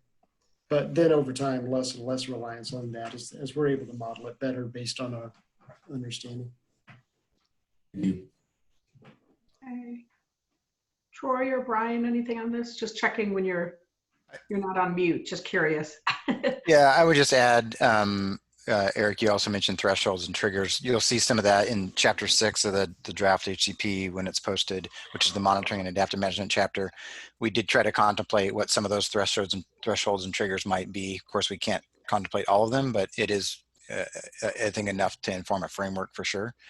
And then also the decisions that could be made or would likely be made in response to those if they were crossed. So you'll see some of that in there as well. I think so much of what we talk about right now with fires and wind throw and climate change is also kind of a change circumstance material as well. So I'll kind of look for that chapter as well. Yeah, well, you'll find it interesting because we were writing it, we were refining it in response to scoping team comments when the fires started. And, you know, the irony of writing a change circumstance section on fire in an HCP when it's literally being exceeded based on what you're, you know, what is typical was not lost on us. So you'll appreciate any thoughts that people have on that, but it was pretty interesting for sure. Yeah, I'll add on to what Troy just said. So thanks for setting me up, Troy, because when I answered Courtney's question, I probably didn't characterize it correctly. When I was talking about when we were drafting the HCP, we always knew over 7 years there would be changed circumstances and things that affect the landscape. And we were thinking and talking about that. Really in the Coast Range, some of our biggest effects are windstorms, and we've had those up in Astoria a few years back. We've had some ice storms in West Oregon that were pretty damaging. And then knowing our landscape, it goes from the Columbia River all the way down to the California border. And of course, in Southwest, when we look at that data of those events and stuff in Southwest, of course, we have fire down there. And so when we were building the HCP, we expected through time we would have to deal with all that. Clearly, we weren't thinking we'd have 1 million acres burn in Oregon. That was not what I was trying to message at all. I was thinking that the way our landscape sits, it's spread out through Western Oregon. We will have weather events, fire events, but we did not expect the impacts that we saw this week, that's for sure. So just want to make sure that people understand that. I think we do. Thank you. Yeah, thank you for sure. Thanks for the questions and for the thoughtful answers to go with them. What I want to do at this point, and thank you again, everybody, for both your patience, your listening, and your great questions. I want to look at the list for a sec, and if you don't mind, I'm going to do a little bit of balance of speaking time and call on Teresa Bird next. If you want to go ahead, Teresa, are you still here? Yeah, can you hear me? And also, yeah, we can hear you. And then also just say if you have any affiliation, go ahead. Hi, I'm with Coast Range Forest Watch, and 2 quick questions. First, are the shape files for the habitat conservation areas and riparian conservation areas going to be available as well as the maps and other materials provided? Yeah, and we're working currently to basically roll up an entire package of the work done so far so that it can be made available to folks. And I'm not sure exactly what the schedule is for that. It's not part of the meeting materials for this specific meeting, but it will be forthcoming fairly soon. Okay, great, thank you. And then have you quantified take for the endangered species covered under this? No, we haven't. We are working on the effects chapter in the HCP, but the actual quantification of that really deals more with some expectations around what will and what won't be take and what we kind of assume, but it really won't be, I believe the NEPA process will be that official quantification. Okay. Do you have some kind of an idea or an estimate at this point, or is that too early to ask?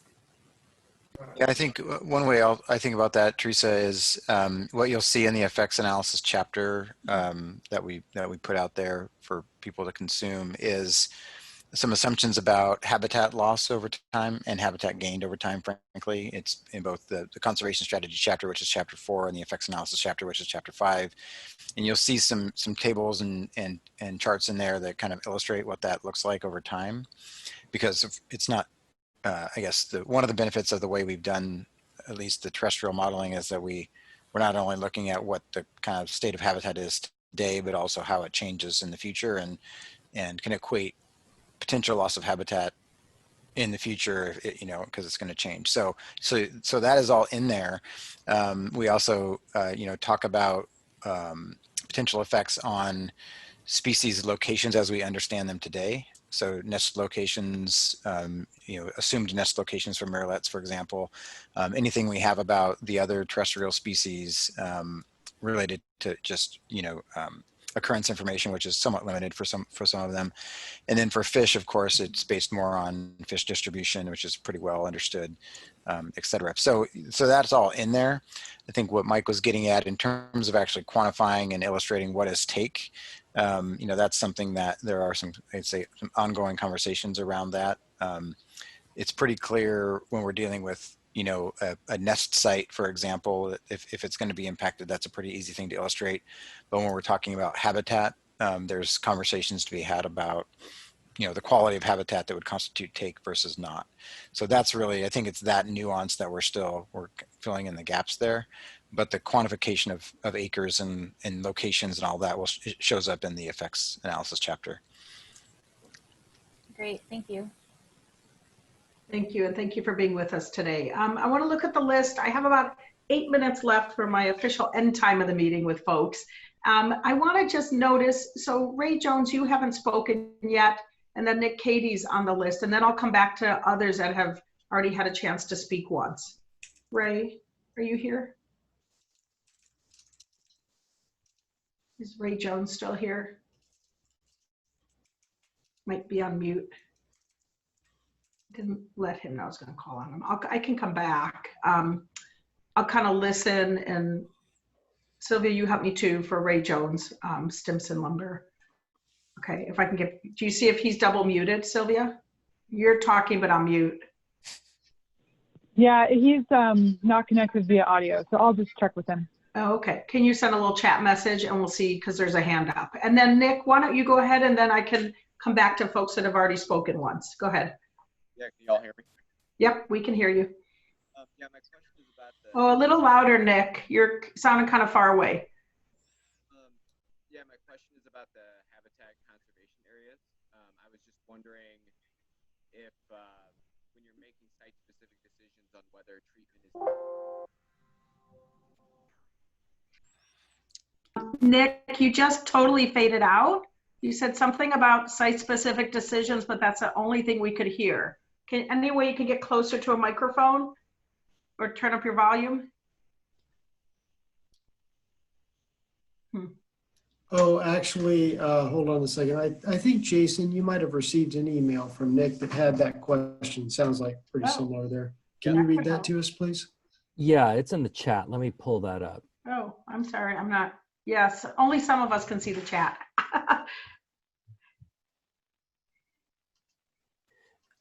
Why don't we proceed to the next question and then we'll come back to this one. All right. And Sylvia, did you find anything from Ray? Nothing yet from Ray, so we'll leave his hand up. So then I think if I go back to the queue, Mark, you had your hand up next. Mark Rasmussen. Yeah, thanks. I want to ask Mark Buckley, I appreciated your opening statements about how the business case analysis was different and now you have some real data. But my memory of the business case analysis was that the HCP was supposed to help the ODF become financially viable. And I didn't see you talk about that very much. Slide 27 suggests that there's no way the department can stay in business, even with the HCP. And that seems to me that that would be one of the key, if that's true, if I'm reading that right, that would be the key finding of this analysis for for the board, and I didn't see that on your key finding. Am I off base here? No, you're not, Mark. There is a difference here, and I know I should probably have Brian and Mike, maybe Todd, speak to this as well. It is the result of several factors. I think the available acres for harvest aren't the same as what we had in the business case analysis. So as I mentioned with the HCP development, we have a better understanding of what will be available on the landscape. And an important part of the business case analysis was an assumption that there would be some freeing up of some of the constrained areas and become available for harvest. But through the scoping process, those kinds of acreage availabilities haven't materialized yet. There's also some of this issue of a very different harvest modeling system. I think you're pretty familiar with sort of the simple approach that Richard Haynes used for the harvest modeling for the business case analysis. And so this is much more detailed and optimized over time, which ends up with a slightly different shape to the harvest schedule over time. So, we do see a relatively stronger situation early on, but I don't know if Mike or Brian, I could say some more, but maybe I should let Mike or Brian or others chime in on this as well first. Yeah, thanks, Mark, for setting it up and for the question for sure. I think at the highest level, the business case analysis was more based on the business sense. That's why we called it that, and kind of the financials of it. Versus the comparative analysis, when you see that, you'll realize we looked at more elements than just the financials. We tried to broaden it out, and the board had asked us to do that. And so that's why we took a little bit different approach. But specific to your question, Mark, even in the business case analysis, I went back and looked. The HCP did perform better in that, but it still had negative revenue in it. And so we had said that, from 2018 when we presented that to the board, that was in that document, and they still asked us to move forward with the development of the HCP. We realize, and the board realizes too, that an HCP is a compliance for the Endangered Species Act. It gives us a lot of business certainty and stability, and that really helps in the financial viability category, but it doesn't solve all our financial problems. And so when the board sees that information in October, in this comparative analysis now, they can compare on the financial performance, if that's what they're interested in, of the HCP and then the other two plans too. And so again, it's not this HCP process, this federal process that we're in is not a cure-all for everything state forest, but it's a piece of that we think is going to help from the business end to give us stability and predictability and to benefit the species and ensure we're in compliance with the Endangered Species Act. So it seems like if I were on the board, I'd say, well, Brian, show me a plan that would allow you to stay in business, because you don't have any plan here that it's going to allow the department to exist in the future. So could you do that? Yeah, Mark, I hear. If someone asked you, could you Mark, do that? Mark, what the board has asked us to do is to present a plan or two, because we'll have already presented the draft one, that implements greatest permanent value. And so that's what the board has asked us to do, is implement greatest permanent value. And that's a balance of all things. So it's the business and the economic side of it, which is money to the counties and money retained by the department, and also environmental and social benefits too. And so we're doing the work of the board, and there's a process. If you want to be on the board, there's an application process too. All right, I'm going to keep moving because it's 4:30, and I want to see, was there any chance, Jason, you could at least read Nick's question? Okay, go ahead. Yeah, so the question that Nick, Katie had was, is ODF contemplating some form of public participation when ODF makes decisions about management in HCAs?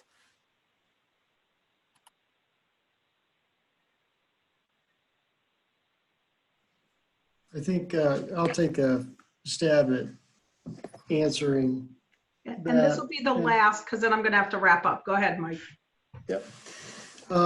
So regarding the HCP, I mean, once the HCP is implemented, we expect to have, the certainty around it to be able to implement the conservation actions and implement the HCP in a way that, we can make those decisions ourselves, and it's going to be pretty well spelled out. Now, that said, I think there's more of a forest management plan piece to this.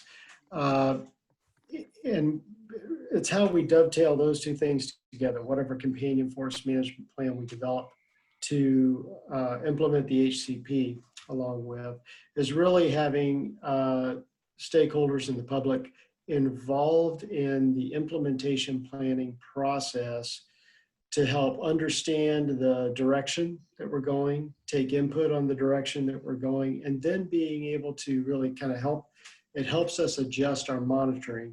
The HCP monitoring is fairly set in terms of its scope, but especially the FMP monitoring around that, so that we can get the input, we can monitor to help address the concerns, we can learn from that, and then deal with the next implementation. This gets to a really important point with the FMP and the way we get input now. We tend to get a lot of input at a high policy level with forest management plans and HCPs at this level. We tend to get input on annual operations plans. It varies year to year exactly how much and where.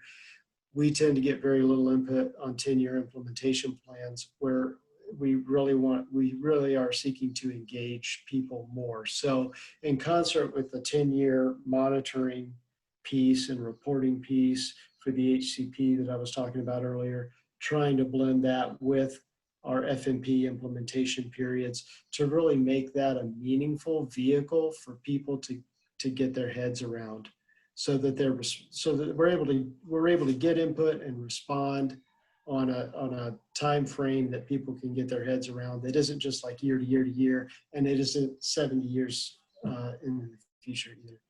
So hopefully that helps answer the question. I don't know if anybody, Brian, if you had any thoughts on that, or Troy. Anything else? It's okay to keep going. Okay. Thank you. Thank you for the question. Thank you, Mike. Can I think we're at this point, and I'm just gonna need ODF to help me. I try to be careful of ending promptly at the time we say. I wanted to at least say a couple quick things here. One is, for people that didn't get to ask their questions, I asked Sylvia, it looks like she put it here. She's, as the host, you can type in a question that'll go back to her, and she can get those questions to ODF. They can still, these are all thought-provoking questions, and I just don't know if we're gonna have time to hit the last 2 or 3 that are in the queue. There's also Ray Jones, who is having trouble getting through, said his question was whether or not the harvest volumes include conversion of hardwood and Swiss needle cast stands in a material way. So whether or not the harvest volumes include conversion of hardwood and Swiss needle cast stands in a material way. So I'm just gonna name that as a question, and I don't know if you could just say yes or no. Yes. Okay, thank you. That was an awesome brief answer. Thank you. And then to the others, my understanding, ODF, is I should end at 4:30. Yes. I'm hesitant. I don't know if you want them to just say their questions or put them in the chat box or wrap up. Help me any direction. Go ahead to wrap up. I think that, go ahead, Brian. If we were in the room together, folks, the ODS folks would stay in the room. And so with that in mind, we'll try to give you a little bit more of your time. I know we officially ended at 3:30, and then we have another Q&A, but we want to hear from you. We want to engage with you. This whole Zoom thing's hard on all of us. So absolutely, I know I can stay, and I know I'm not sure what my staff is up to, or others folks at ODS, but those of us that we'll try to stay on. Okay, so let me try and do this.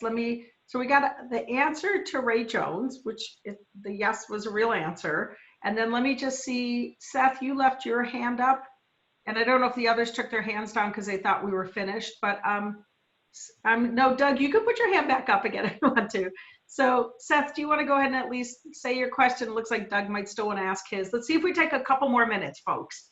Yeah, you bet. I can ask this pretty quickly. So we've got, you know, on fed lands for years, they've been growing older forest habitat, and as a result, any angler or biologist can tell you that there's a lot of species that are no longer reside on fed land or not in very great abundance. Elk, deer, songbirds, a lot of these species that are more dependent on a greater mosaic and certainly early seral habitat.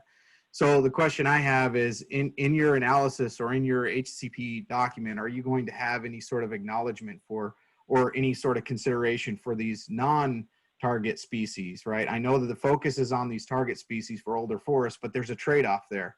And especially given that the fed land is so abundant across Oregon, and those habitats are decreasing, albeit now within the Cascades. Any consideration for that, and will that be part of the write-up here? Seth, I appreciate that, and I'm going to turn it to Nick for a minute. Just I'll tell you process-wise where that'll be, and then Nick can kind of share maybe some quick thoughts of how we're thinking about it. This is another one of those categories that we, similar to the water question earlier, that we will work with in the FMP, that companion FMP, because we recognize that there's a lot of things that beyond just providing benefits to the endangered species that our Oregon forests have to provide. And so we'll have that discussion as part of the companion FMP, but I want to turn it to Nick because clearly we're thinking about it now. It's all going to fit together, and I know Nick has had several conversations and thoughts on it. So with that, I'll let him. Yeah. Hi, I'm Nick Palazzotto. I'm the State Forest Wildlife Bio. I know most of you by sight or sound. And so, yeah, I mean, the short answer is no, because it's for the covered species. Hold on while my wife turns off the food timer. The HCP is about the covered species. And so to the extent that we're making commitments, we're making them to the covered species. Obviously, there are benefits to some species, not to others, associated with the HCP commitments, but really this is where the companion FMP comes into play in this broader concept of GPV. And so, providing for species not associated with, or who's either not associated with late xero forests or associated with other habitat types becomes part of what we try to do for all species, all native species is the specific mandate under GPV, and then specifically species of concern is something we try to address in the FMP. So you will see in the FMP the way that we tend to address all the other species as well. Having said that, we are seeing that some of the, the active management approaches to promote habitat over time for the covered species provide opportunities to promote complex early xeral inside the HCAs. And so specifically, to the extent that we seek to, kind of start over in Swiss needlecast, to the extent that we're doing variable retention harvest in Swiss needlecast or conifer conversion in alder stands, those present opportunities to then do our young stand management differently in a way that, one, provides over the short term that complex early xeral, but two, sets the stand on a more complex trajectory through time, thus achieving those habitat benefits for the late xeral species too. So long-winded way of saying, like, there are ways that the HCP will provide for early xeral species, but it's not formalized therein. It will be more formalized in the companion FMP. Okay, all right. So if it's okay, I'll go to the next question. Sorry, yes, okay. So And now you know why I try not to talk all. Oh, stop, you're fine, don't worry about it. It's been a long day too. It is, everybody gets cushion here. Doug Cooper, hello, go ahead. So the target of 40% in the 60 or over 60-year-old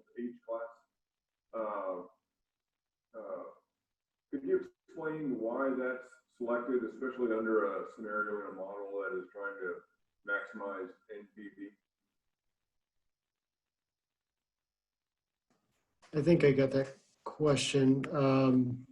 Yeah, so Hey, Mike, can you either try to repeat it or we can ask Doug to turn his volume up a little bit, just in case not everybody could hear the question. yeah, I think the question was why we would have that stand age distribution, especially the portion that is targeted for over 60 years of age outside of HCAs when we're trying to maximize net present value. Okay, yeah, and so really that was about,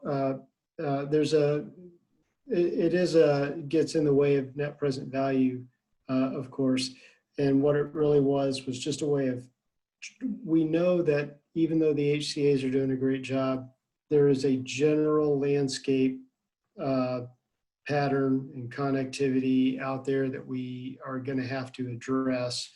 And that was our way of addressing it. It's a bit crude and would certainly be refined during implementation, but that's basically where we landed on with that, so that it's basically not pursuing a rotation age across the landscape outside of HCAs of, say, 45 years or something that might not meet a basic dispersal type definition on a large portion of the landscape, if that makes sense. Okay. Which, I mean, I think I know which part of it might not make sense to you. But, you know, we do actually have the way to harvest. Don't have time to show it really today. You'll be able to see it in the model solutions that get released. There is a harvest trend outside of HCAs where it does actually go ahead and harvest most of that. There is it tapers off fairly quickly, except for the stuff that it can't harvest in the inoperable areas and so forth. So there's a bit of a dip in the age class distribution outside of HCAs. So you definitely, maybe Todd can refresh my memory on the exact age classes that are a little bit lacking, but it does quickly go down and you don't have much in between 80 and then something like 120, 130 years old, I think, at the end of the permit term, because that other stuff is just what it couldn't get to. But Todd, can you weigh in?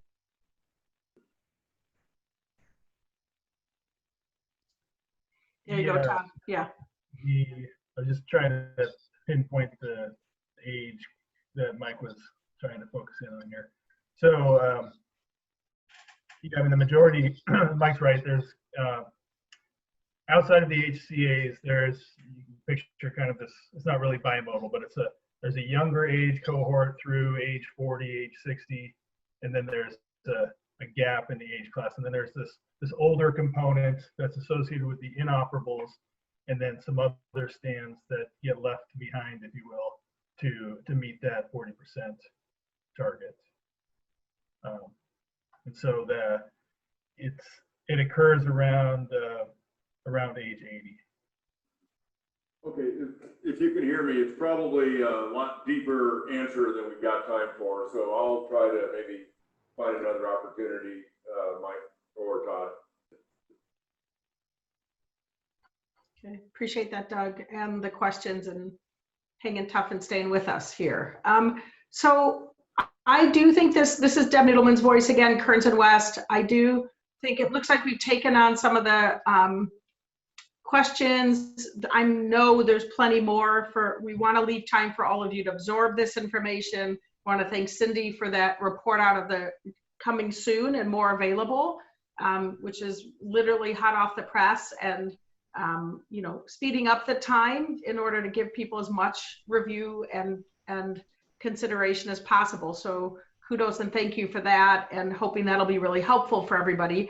I do want to note at the peak of the call, you had 143 people, all of you. I just, you know, it's so hard because we can't all be in the room together, but I just want to honor and appreciate, we know these are challenging times. We know you're all up against so much and are just so appreciative of your both making time and staying through for these conversations. And we know for those of you that stayed longer, we're grateful. And so we're just entering wrap-up time. I have one piece of the logistics that Brett Bronsko mentioned in the earlier portion, which was there is a follow-up. We call them these smaller group joint stakeholder meetings, and we've been running these after each of the open to the public meetings. And we want to remind you, these are meetings for you. And so if you have topics you want to take a deeper dive on, if you have a topic you didn't get to today, you just want to talk more about, or just please submit your ideas and suggestions. I think, were they going to Sylvia Chiborowski or Jason, or who is, I can't remember who our point person was. We have an email that we send out. It's a really big, kind of a big net out to tell people we're having one of these meetings, and it's on the 24th. It's from, what time is it on my calendar? Somebody on September 24th? Yeah, it is at 1 o'clock, 1 until 4 p.m. So 2-hour meeting. All right. Or sorry, 1 until 4, 3-hour meeting. 3-hour meeting. Okay. So that's on the calendar. You'll be getting an email from Kearns and West that goes out, and it's a pretty big listserv group we've been collecting. But either if you want to make sure you're able to go to that meeting, or if you have a topic, please pass those along. And so Jason or Sylvia versus, via our Kearns and West. Okay. And then Darlene, did you have something quick? Oh, you're on mute still, Darlene. You go off mute. Thanks. There we go. There you Just go. Review again when these earlier postings going to be made in the next couple of days before you finish. Yes, perfect. We're just going to go to Cindy to have her say that again. Yes, thank you. Nicely facilitated. Go ahead, Cindy. Thank you, Darlene. We are going to try to get things up as quickly as possible. We, are a little bit challenged because some of even our public affairs staff, of course, they are also out on fires. So we've got challenges on multiple fronts. But what we're going to do is Jason will send an email out as things become posted. The first things that will be posted are the presentations from today, as well as the video. The video does take a little bit of processing. So we're going to try to actually get the presentations up this evening. And then likely we'll be able to get the videos up, the video up tomorrow.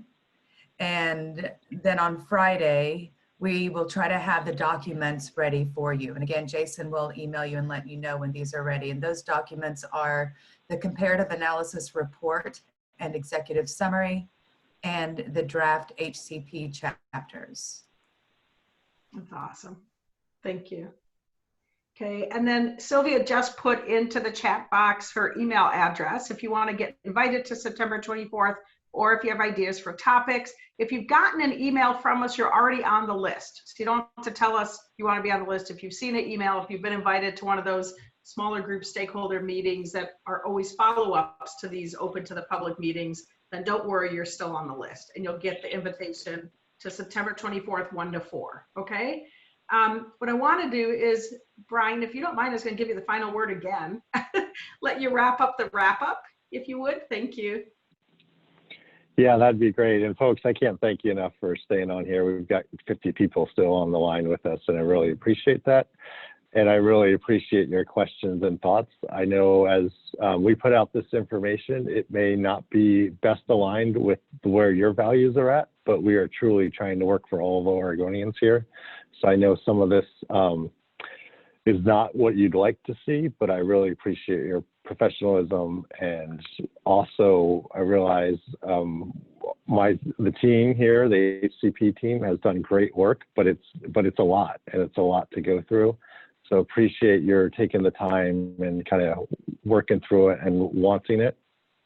And we will meet again for sure, and just can't thank you enough on that. And then for my folks, I know you're working hard. I know you're stretched thin. We're literally reaching out to board members now to say, hey, we're putting out this information as quickly as possible, and they're supporting that because they want you to have it and be ready to talk to them in early October. So again, thank you. Thanks for staying late and the good questions. Thank you, everybody. Please stay safe, stay healthy, and meeting adjourned. Take care. Bye. Bye, everyone. Bye. Bye, thanks.